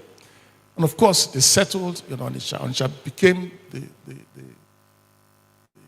base for the Anglican CMS mission to spread Christianity up in the north into the Middle Belt, the south to the Niger Delta, east and west, and so on. And Onitsha became the seat. Ajayi Crowther eventually became bishop of what eventually became the whole territory of Nigeria, except Lagos, Ibadan, and Abeokuta, that were under the diocese of Sierra Leone, Freetown, Sierra Leone. So Onitsha became the headquarters of the CMS mission in the whole of Nigeria, under Ajayi Crowther. And following that was C.J. Patterson. Again, Onitsha, Christ Church Onitsha, with their thrones, became the Archbishop of West Africa from Onitsha, ruling the whole of West Africa Anglican Communion. So Onitsha began to acquire status with the church. Of course, many of our people became pioneers, missionaries, including Reverend Yemunam, Bishop Onyabo, and so on. As if by magic, 28 years later, the Catholic mission arrived at Onitsha. Again, made Onitsha their base from where they spread Christianity. Reverend Father Lutz, then Bishop Shanahan, then Bishop Hiri, and so on and so forth. So Onitsha has been fortunate. Because with Christianity came education. So Onitsha people became, again, early beneficiaries of modern education. And of course, behind that also came medical services. But of course, there are backlashes because Christianity now says that polygamy is not a right thing to do. So, if you want to become a Christian, I think you should and marry only one, the first wife, and all of that. And that's created a pushback, from some of our people. A few other things that they were demanding, which by now Tarasi and so on. In Onitsha, the big challenge the Christianity had, one, Ozo Onitsha. We still have issues, but we're in dialogue. See, that asking if you can share night, no, no, car. You see, pastor, nature of issues or sit up and cack in, she go to night. So it's normalizing. And one of our very ardent Catholics, you know, Ibu Diopa Lulie Nabefa. And it was torn between, he was torn between that and his Christianity. He went to the Archbishop, Hiri said, now to the so they took a video of Ozo Onisha and went to Rome and presented it to the Pope. Pope said, I don't see anything wrong with that. I don't see anything wrong with that. So Ozo Onisha goes to Okolo, and it's very fundamental to our spiritual beliefs. Okay. The second book, equals Nkwanabo, which again we've explained to the church. You see, if you dialogue, you get understanding, and sometimes even our masquerades, you know, cause a problem. Mana Onisha became the foundation, and Onisha has benefited on the back of the Christian schools, particularly the secondary schools, CKC, DMGS, QRC. Entry was very competitive. What happened? Private schools sprang up. New Bethel College, Africa College, Our Ladies High School, Washington Memorial, Itukuku Memorial, Zik Institute, New Era, so many. Onisha now became the mecca for people who are seeking for secondary education from everywhere.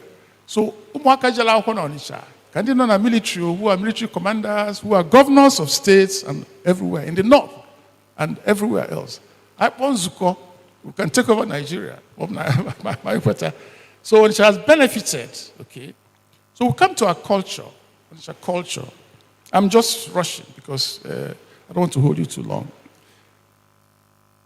Onisha culture today and our traditions have four roots.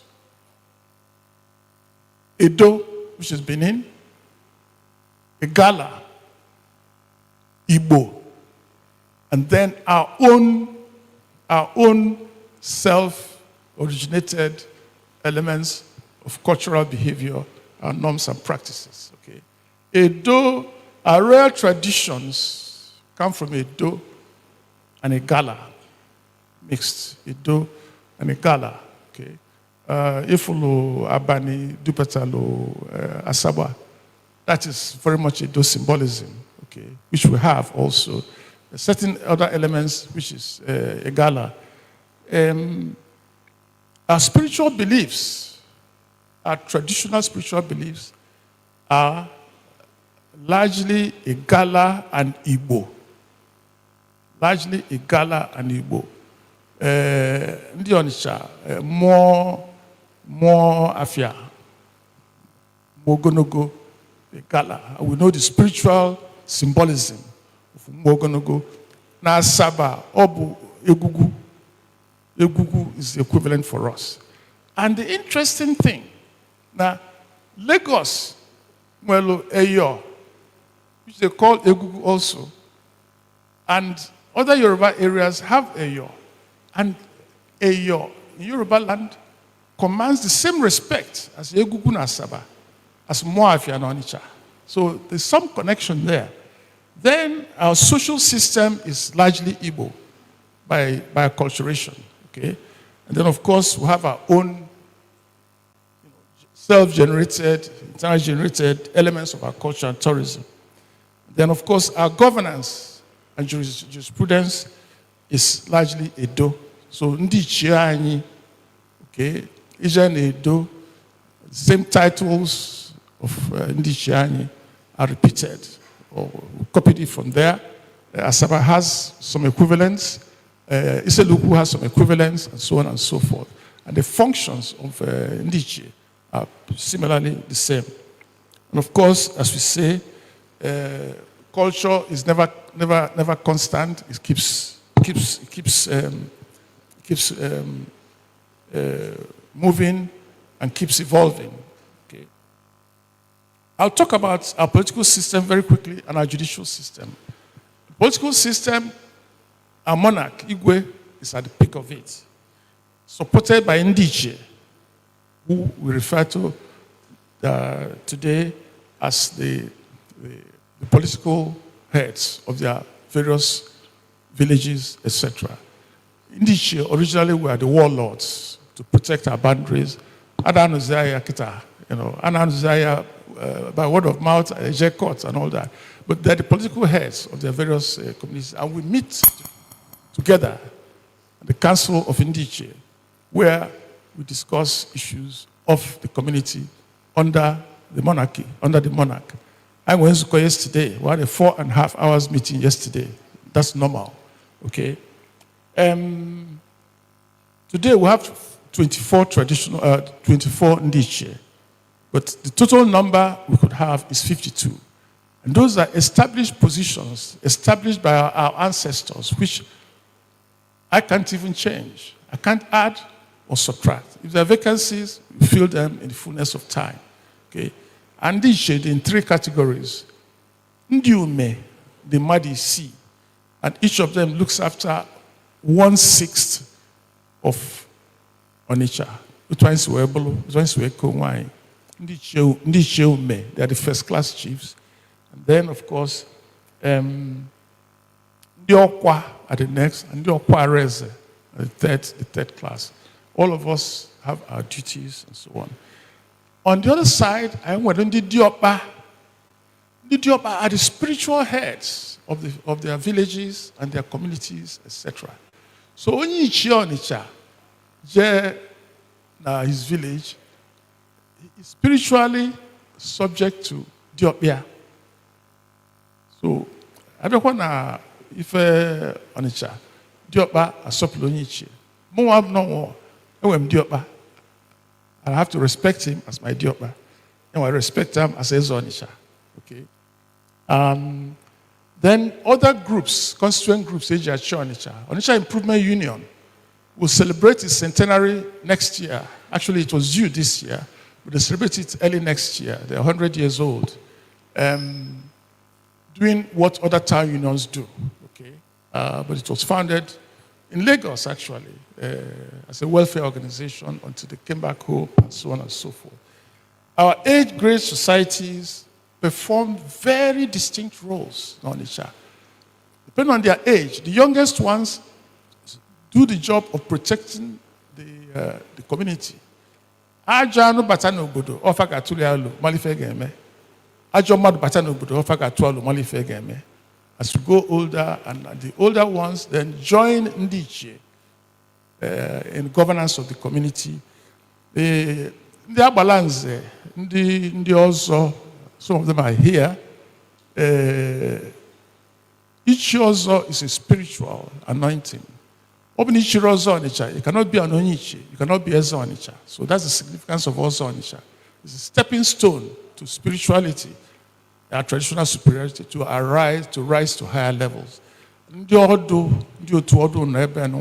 perform their own social functions in Onitsha.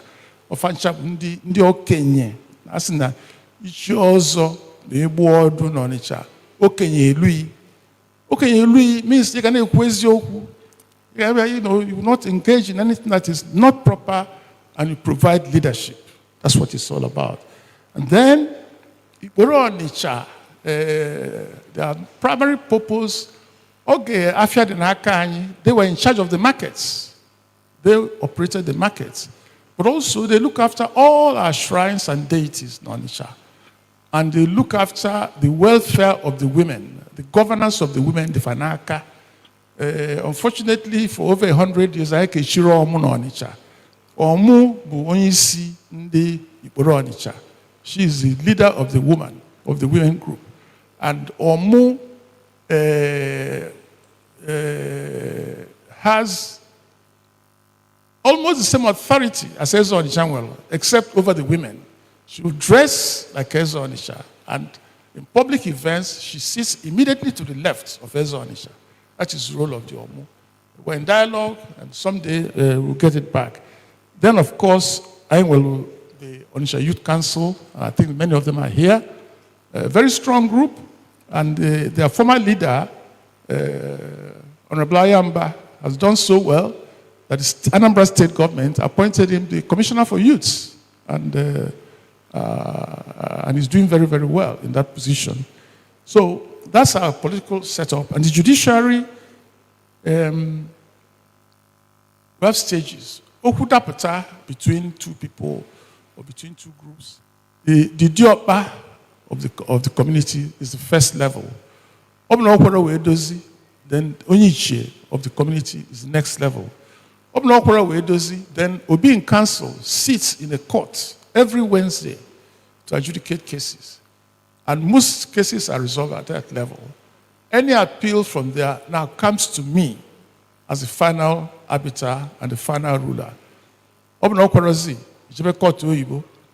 I can say to you that hardly, I can count number of cases in court to Igbo, and none of them has gone and come back to reverse the decision that the Obi of Onitsha, in consultation with the chiefs, has made. That is how we govern ourselves.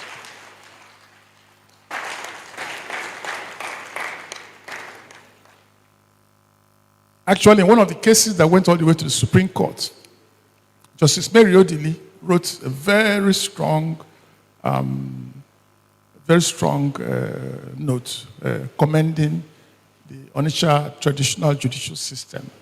That if all other communities can do the same, then the workload of cases that go through the courts will reduce, and justice can be delivered faster. Onitsha, I said, the modern times started from the colonial and Christian era, and kept growing. Local governments were formed, the market, administration, etc. The peak, in my own eyes, as a little boy growing up, the 1950s and 1960s were probably the high point of Onitsha as a city. In terms of the sense of industry, other professionals and so on, the expansion of the city, Fege was built, as a brand new planned environment community. I have to confess that as a primary school student, I had Fege on Saturday, Jebue block, and they give us 5 shillings after that. So we started earning money from primary school and so on. So those were the great days. There were cinemas, there were dance bands, there were bars where people go and have a good time. And people worked very hard and so on. And above that was the famous Onitsha market literature that are published, they're written and published within 1 week, Veronica, My Love, etc., etc. Onitsha market literature, which several scholars have done their PhD thesis on Onitsha market literature. The largest collection of those literature is in the Hoover Institution at Stanford University. Okay? So our ancestors created those literature, have to go to Hoover Institution to find out what is there. Now, this is what Nnaemeka Achebe said of Onitsha market literature. So one of the most intriguing questions concerning this literature, why did it happen in Onitsha, has, however, not yet been fully answered, and I suspect will never be. It's a mystery, It is this area which interests me. The esoteric region from which creativity sallies forth at will to manifest itself. It says that Onitsha is the esoteric region from which creativity sallies forth to manifest itself. It's all we can do is to speculate that Onitsha is such a phenomenon. This is Nnaemeka Achebe writing about the Onitsha in its glorious days when everything was bustling. The spokesman newspaper was there. Everybody wants to read. Some people read it upside down. But and politics was growing. Education, study centers, bookshops on New Market Road. Black and Maxwell. People who are doing their their intermediate law studies, before they go overseas and so on. That was Onitsha for you. And Christmas time, New Year time, and then when Carnival, from Old Market Road, Obomano, down to Ven Road North, and then back New Market Road. Fantastic. Okay? And this is what the way Onitsha had been described in those days, Onitsha of yore. He said it is remarkable for its almost mythological evocation of local history and belief. Alison Anderson, and then J.M.G. Leclerc won the Nobel Prize in 2008, and he wrote a biographical novel titled Onitsha. How did the Frenchman get to Onitsha? His father was working in CFAO Onitsha, and he came as a young man, and what he saw eventually converted into a novel. And he described Onitsha. He said the Onitsha indigene places high value on honor, decency, and amity. Leclerc. And then my friend Hank Eso, who is a newspaper columnist, said that those who knew Onitsha of yore, around 1960s, cannot forget its hidden allure, its mercantile exuberance, and unfeigned charm. Say, like Venice, Lagos, Las Palmas, New Orleans, or Mumbai, Onitsha had spirit and had gravitas. It had culture. Just as it had its seamy side and historical niche. These are the descriptions of Onitsha, when Onitsha was in its glory. Asaba was similar, and we had the ferry that crossed between. Crossing the ferry itself was an experience on its own. And all of that. And Onitsha and Asaba were linked. They were growing side by side. Okay.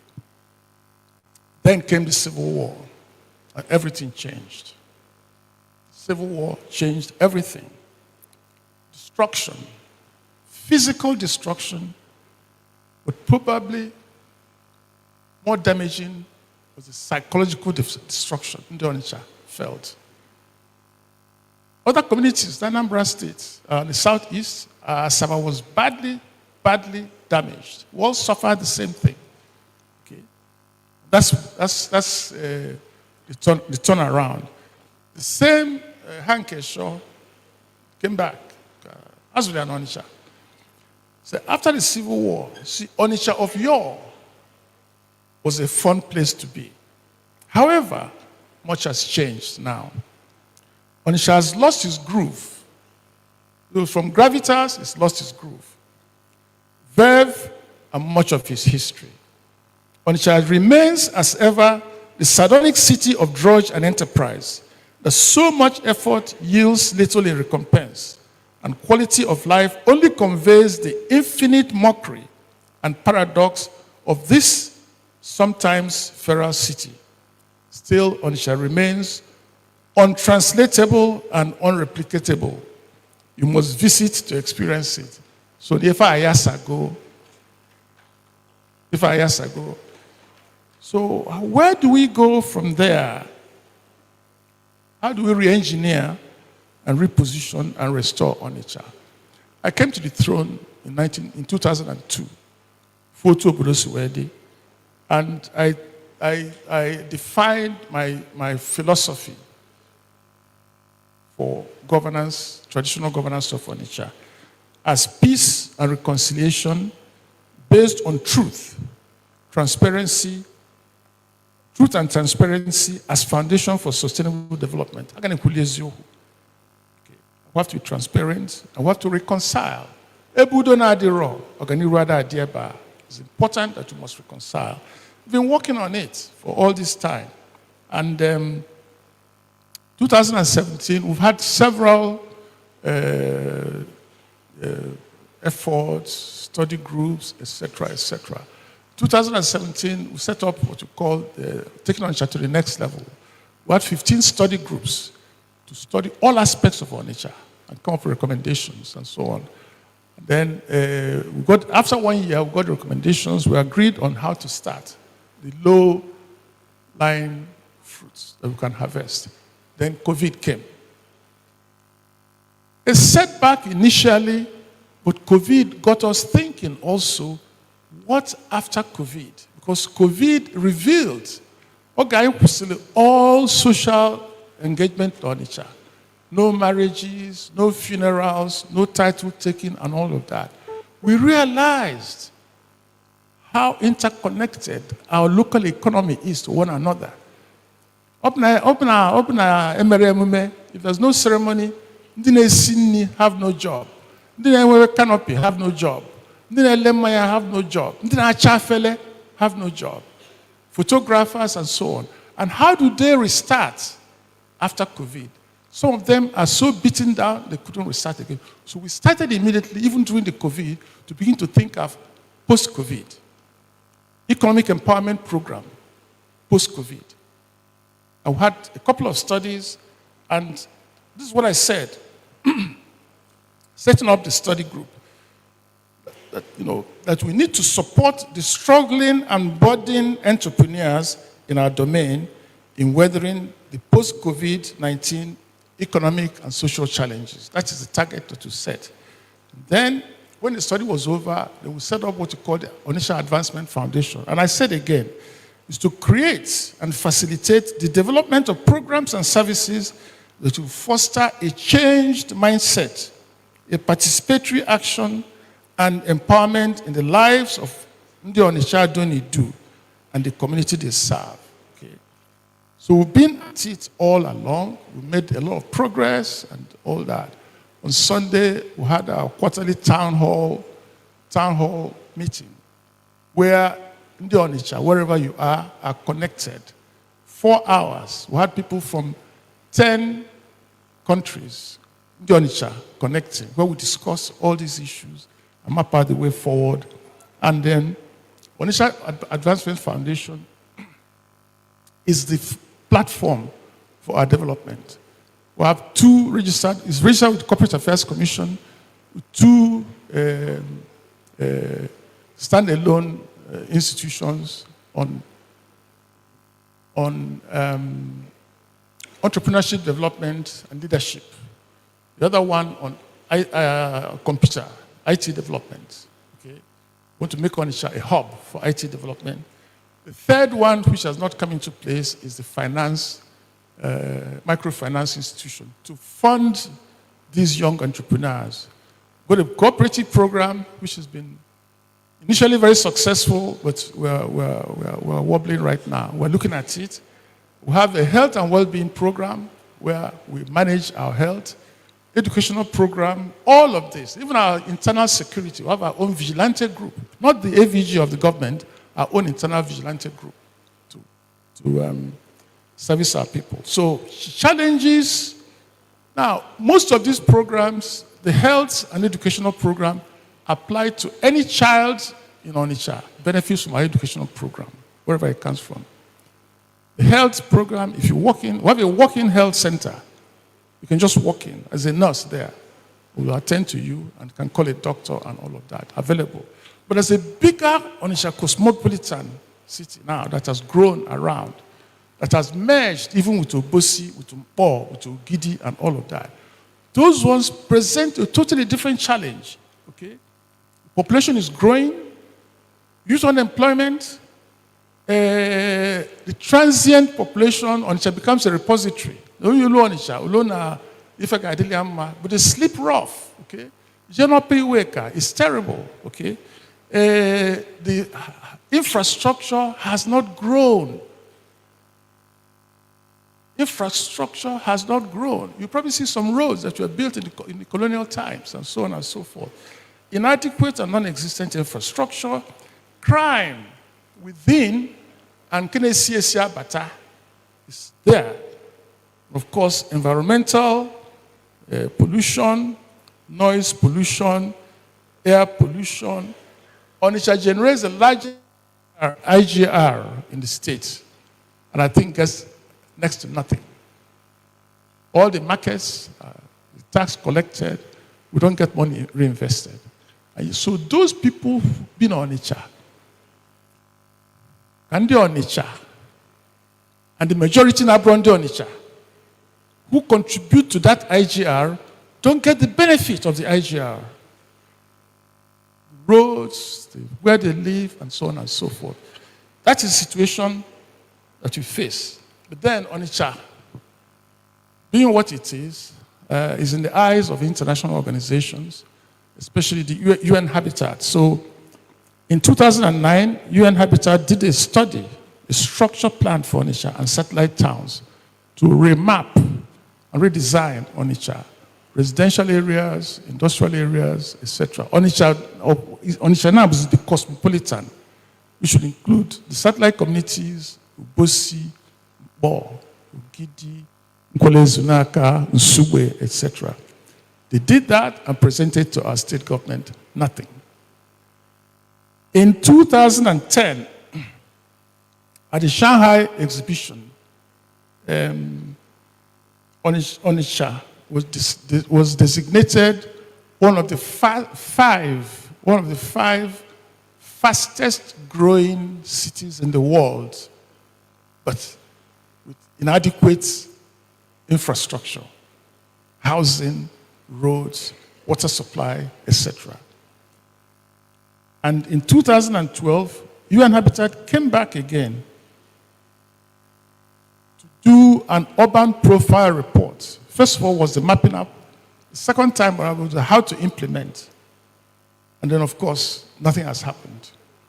And in 2016, the World Health Organization dropped the bomb and described Onitsha as the most polluted city in the whole world. Air pollution, 2016. So, kefe kemezi Onitsha, agarapia ko nani yotua, ochukwe mekwen. Okay, so we have to continue to advocate. My proposal, which I had submitted to the previous government, was to set up an Onitsha Metropolitan Development Authority, and empower it to take charge. Either you do Onitsha, Greater Onitsha, or you can even do Onitsha. Onitsha should be alone. Oka, Nnewi should be development authorities and so on. So it's been a long story, but I'm now at the conclusion, thankfully. If you read the main lecture, there are several issues that are there that I don't have the answer to. But I flag them, I give my own opinion when it comes to. But there's basically 4 areas that I want to I want to draw attention to in my conclusion. 1,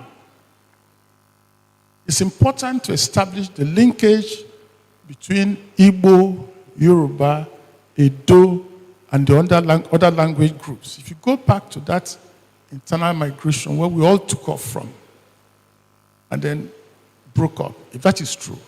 But the truth of the matter that linguistic experts draw a connection between these people. If you don't come together, they also will defeat you. I don't want to say much more about that because it becomes the headline. But it's very, very important that I can buy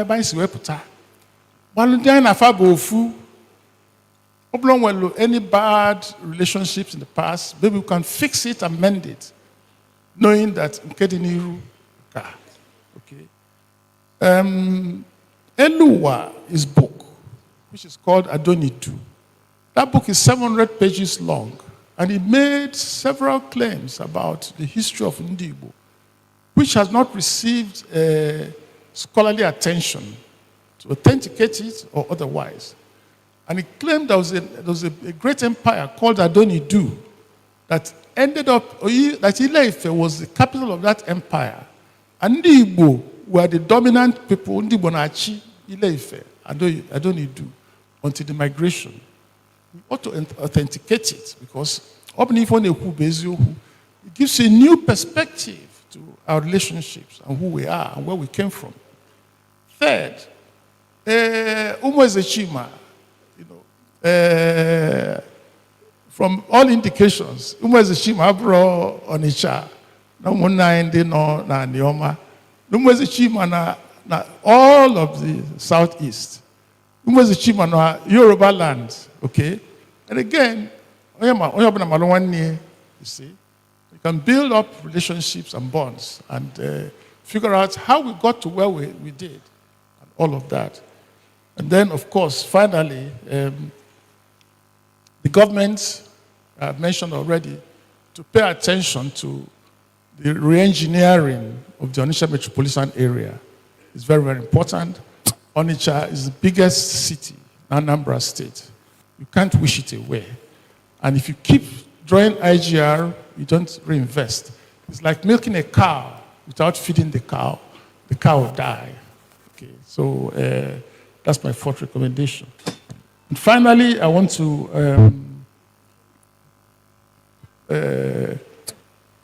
Center for Repository, Igbo Repository. We talk about digital library, etc., etc., the library. I want to announce for a start that Maiden Museum, which we're building in Onitsha, has taken a step to digitize the entire academic and scholarly collection.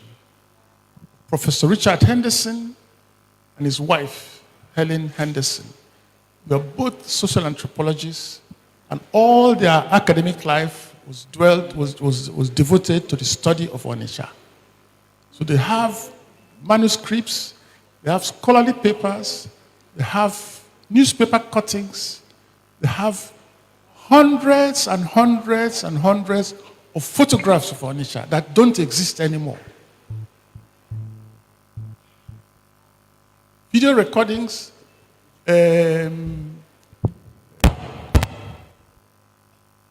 traditional music, Igwe and such things. They recorded everything there in his house, his library in Tucson, Arizona. I go there once a year, and we've been digitizing all of this. It's cost a lot of money, but we preserved Onitsha. And the beauty of digitization is you can replicate.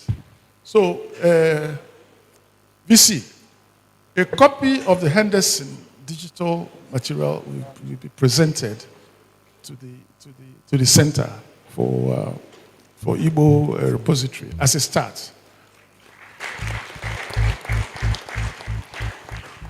Richard Henderson is about 93 years old, and he still operates his website on Onitsha, amightytree.org.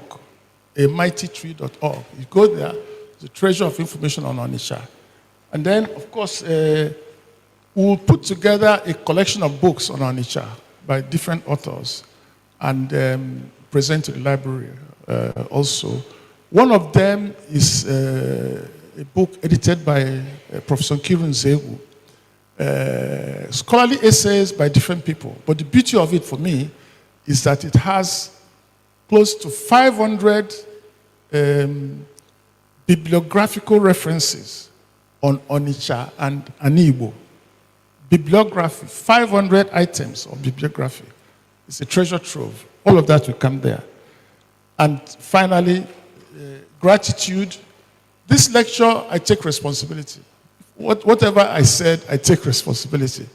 But I benefited a lot from two people who are very close friends, or who are academics, whose scholarly comments help to enhance the quality of the lecture. And I said the lecture is about 61 pages long. Professor P.J. Eze of University of Nigeria, Department of Anthropology, past president of the Anthropological Association of African Anthropological Association, is a good friend. And then, of course, Professor Jerry Chukwokulu, who is Jerry, get up. Yeah. they're my friends and they've helped me a lot. PJ was assigned to some assignment by the Federal Ministry of Education, so he couldn't be here. So that's it. By na ekene kan ekene amasi ndị Igbo malu no unu.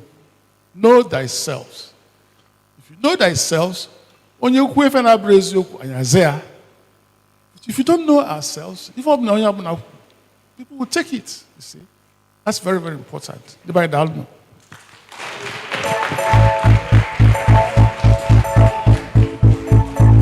Please may we rise. This Royal Majesty. Igbo Nigeria. Igbo benyo yem kamagio. Nandi Igbo na enwelife.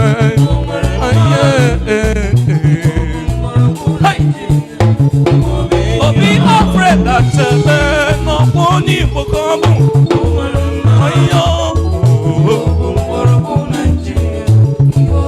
Nobody put a leaf alone. They am Walunado.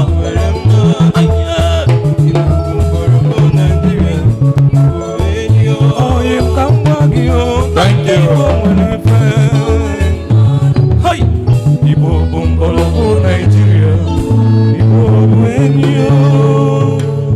That was a wonderful presentation.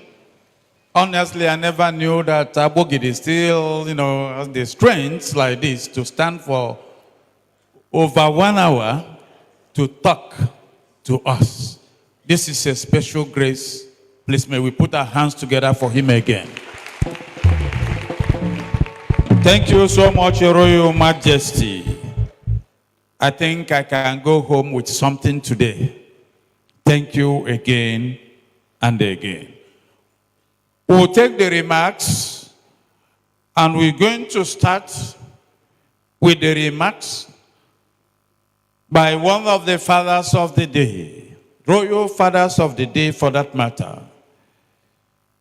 Obi Professor Epiphany Chibogo Azinge, Senior Advocate of Nigeria, the 14th Asaba of Asaba. Asaba ekele ngio, ekele,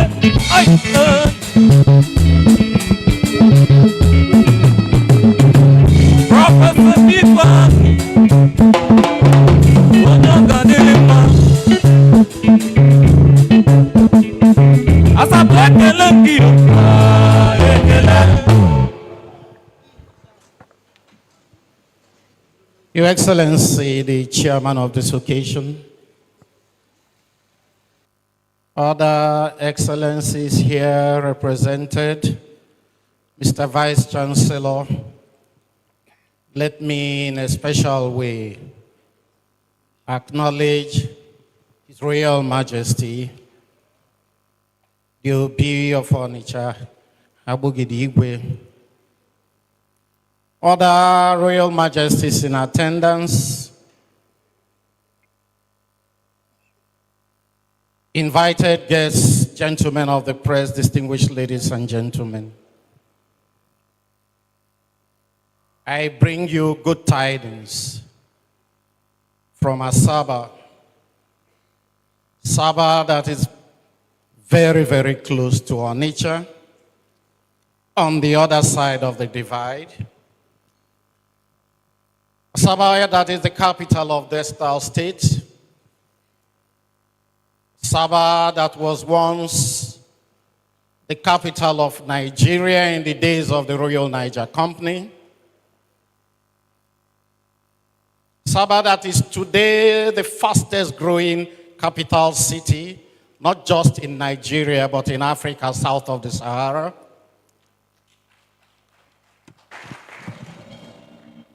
I bring you good tidings from Asaba. Firstly, let me commend the university for conceptualizing this idea and also institutionalizing the World Igbo Center and Repository. Let me in a special way also mention that I also want to commend the university for establishing the annual Igwe Achebe lecture series. In the same vein, I congratulate His Royal Majesty Igwe Achebe for being a worthy beneficiary of this honor. More significantly, Your Royal Majesty, I applaud you for this well-researched and thought-provoking lecture, particularly tracing linkages of different parts of Igbo land. Many issues have been raised in the lecture, and I want to address them seriatim. Your Royal Majesty, I'm still worried that 7,000 years after, still a lot of hypotheses on Igbo history. A lot of hypotheses on Igbo history. I believe the time has come to resolve all this and to establish the truism of Igbo history. Perhaps that will be the beginning, as ably demonstrated in your lecture, that it will now go into the archives and form the beginning of this resolution that I've talked about. Your Royal Majesty, the lecture have highlighted the origin of Onitsha people and their linkages from Benin. It has also touched on the arrival of Christian missionaries to Onitsha and from there to Asaba. Indeed, Asaba Anglican Communion is celebrating 150 years of activity this year. So certainly it will be longer in Onitsha since they came over from Onitsha to Asaba. Your Royal Majesty, no doubt, your lecture grandly demonstrated the culture, the life of the people of Onitsha, how you resolve your disputes. Onitsha as a commercial nerve center, the urbanization and the cosmopolitan outlook of Onitsha. Your masquerades and title taking amongst so many others. I believe that will be a researcher's delight because you captured succinctly almost every facet of the people of Onitsha and their lifestyle. But Your Royal Majesty, there are highs, as you clearly articulated, and lows as well of Onitsha. I listened attentively to see whether Your Royal Majesty will address either in depth or in passing the Ogwa O issue.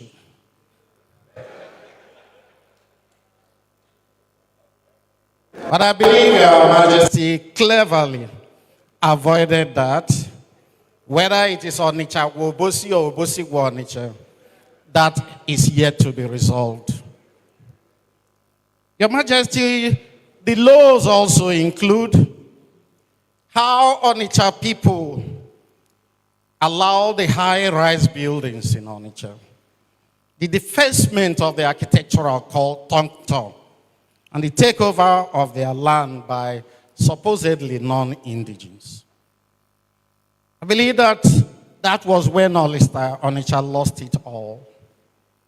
The people of Onitsha did not rise to the occasion at that point in time to regulate the way and manner non-indigens take over their land and to find a way of restricting to a very large extent the laws governing the takeover or the purchase of land in Onitsha. Part of the laws will also include, of course, the drug nature taking place in Onitsha at this point in time and the massive adulteration of drinks in Onitsha environment. For Your Royal Majesty, you've asked the question, how do we restore Onitsha? I believe this question can best be answered by Onitsha people. For me, it would appear that so much has gone wrong. But I know that from within the reservoir of knowledge and the resources available to Onitsha people, you stand a chance to restore Onitsha to its past glory and dignity. Your Royal Majesty, I was waiting for you to draw the link between Asaba and Onitsha. Perhaps that's why you invited me. But I didn't hear it.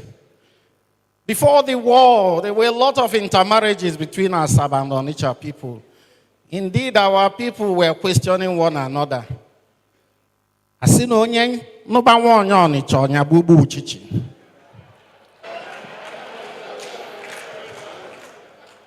That used to be the saying of our people. Your Majesty was silent on that.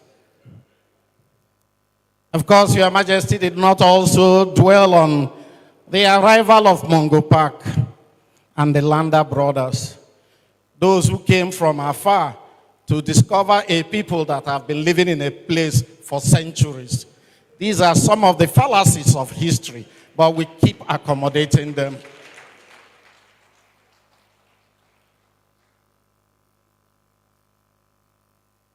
Asaba people rely solely on Onitsha market for sourcing of goods, and we still do. The only challenge we have is that we don't come to Onitsha market again on Mondays because of sick at home. We conceived the idea, and we are pushing that idea of the prospects of dredging the river Niger. And that will make Onitsha a hub for economic activity. That will also flow into Asaba. On our own, we are pushing this idea through the Inland Waterways Authority in Abuja. And no doubt, if we succeed from the Asaba end, definitely Onitsha will stand to benefit. On the whole, I say that a befitting maiden lecture from a monarch scholar and corporate guru. I will urge all of us to read this lecture again and digest it appropriately. I congratulate you, Your Majesty. Thank you.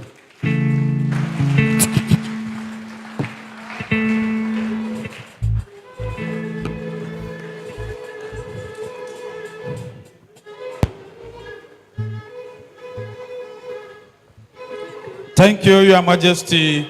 Please, another round of applause for him.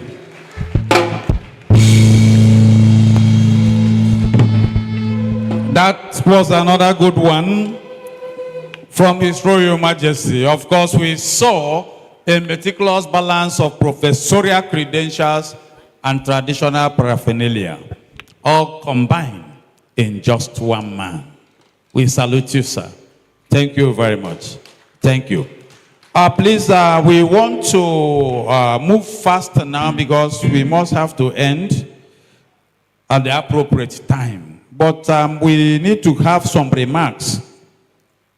I call it remarks, just few words, please, so that we can go for the foundation laying ceremony. Okay, okay. Thank you very much. Thank you very much.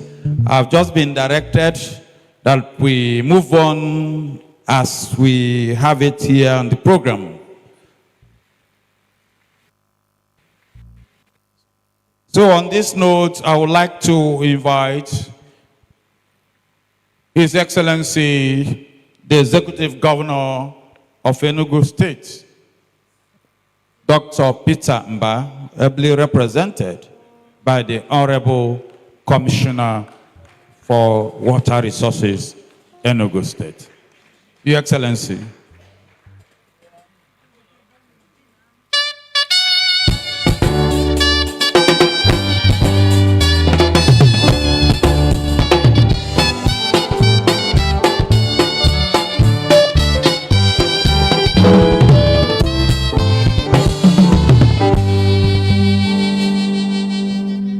Excellency, the Deputy Governor of Abia State, who is the chairman of this occasion, Vice Chancellor of Nnamdi Azikiwe University, His Royal Majesty, the Obi of Onitsha, our celebrant, the Asaba of Asaba, the Chairman of Traditional Rulers Council, Southeastern Nigeria, Royal Fathers, distinguished guests, ladies and gentlemen. Congratulations from His Excellency Dr. Peter Mba, the Executive Governor of Enugu State, to the Obi of Onitsha on this very first and maiden series of this lecture.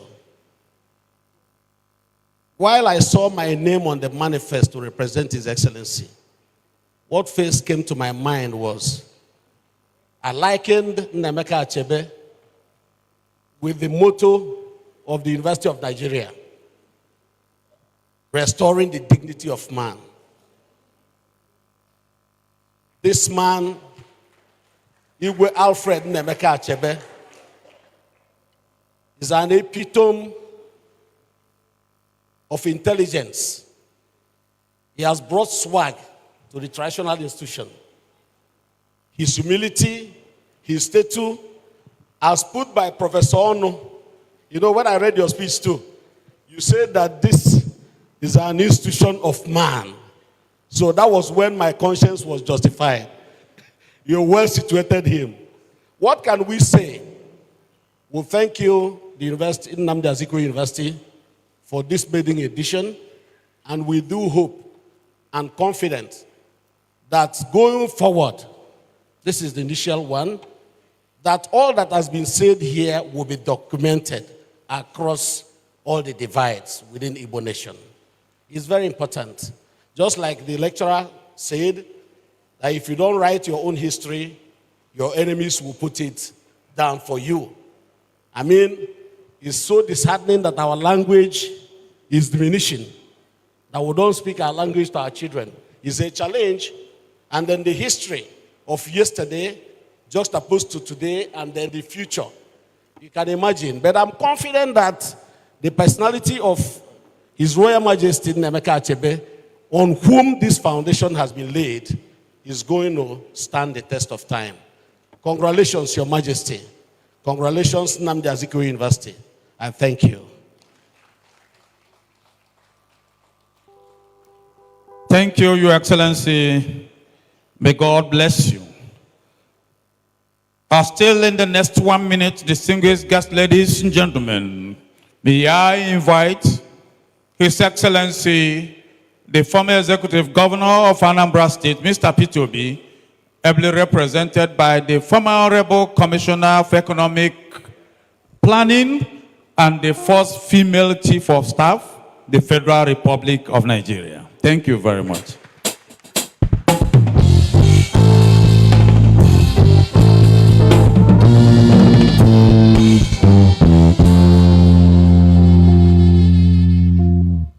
One minute.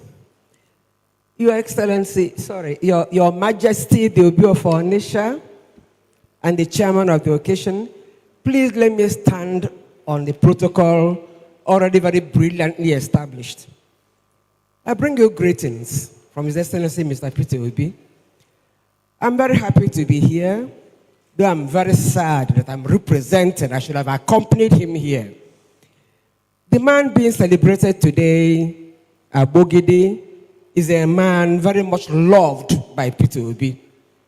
What Abogidi said about Onitsha, the UN Habitat Connection, was begun under Peter Obi, and he followed it up, maybe not to the end.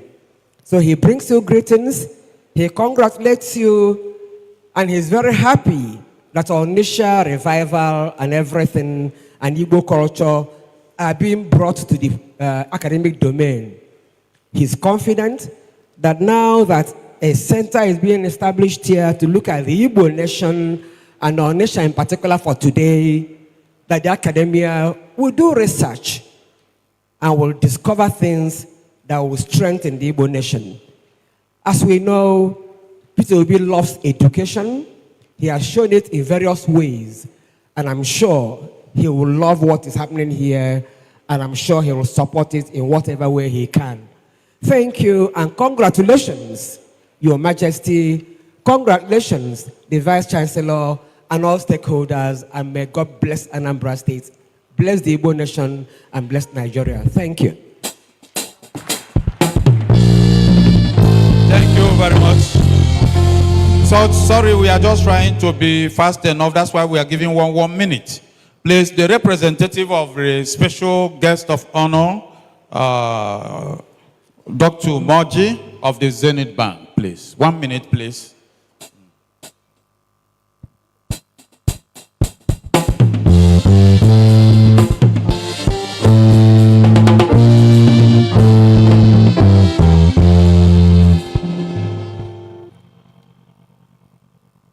His Majesties, the Obogidi himself, His Excellencies here and represented by the Deputy Governor and the Commissioners, and all our royal fathers, thank you all. And all the protocols duly observed.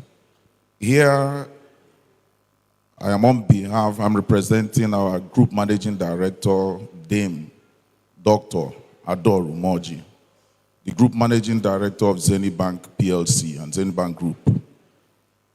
Zenith Bank has always been very, very interested in whatever happens in our environment in this nation, and the university also has been there to our hearts, and this particular project is also one that Zenith Bank will support in our own way. So I believe that the management and the GMD would, in due course, fully support this cause.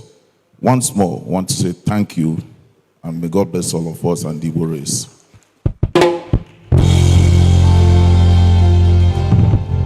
Thank you very much. Please, we want to shut down now. Time is no longer on our side. And on this note, I would like to invite the chairman of today's occasion to do the closing remarks so that we can close officially. Thank you very much. Your Excellency.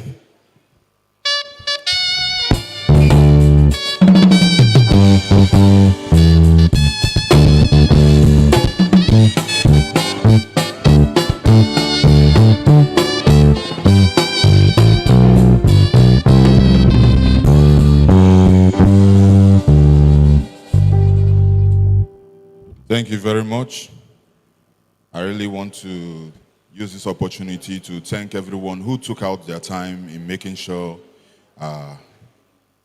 this very event comes out very successful. And at the same time, for our guests here present, I really want to thank everyone on behalf of the Executive Governor, Dr. Alex Choma Oti, OFR, who happens to be the chairman of this very occasion. Ndeje, you're welcome. And also the press, distinguished ladies and gentlemen. My message is just so simple. Ndị Igbo si ntị na-anụ n'ihe anaghị aha ka ebegele.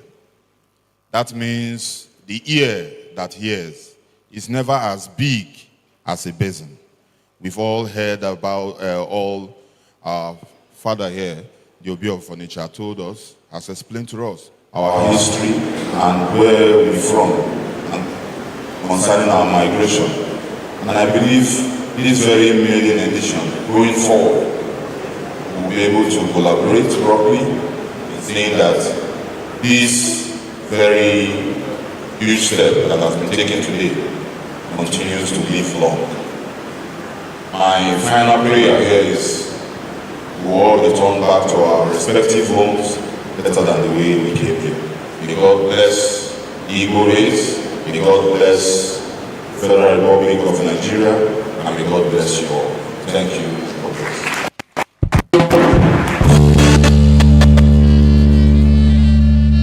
Thank you very much, Mr. Chairman.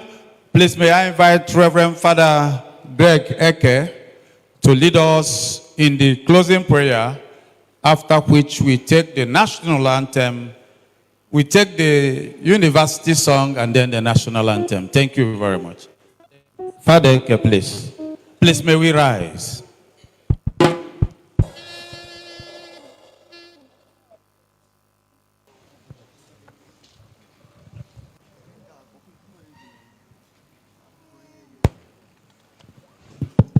In the name of the Father, and of the Son, and of the Holy Spirit.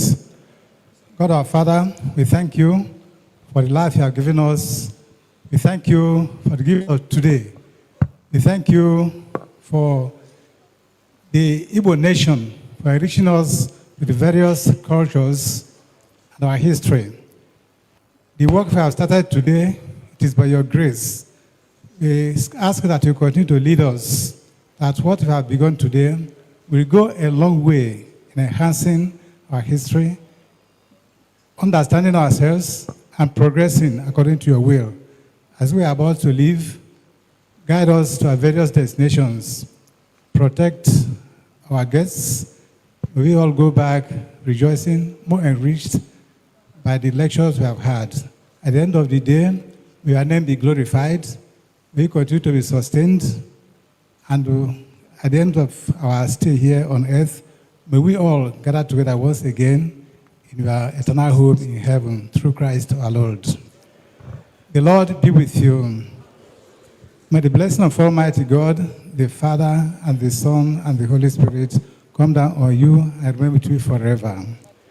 Peace be with you all. The university song.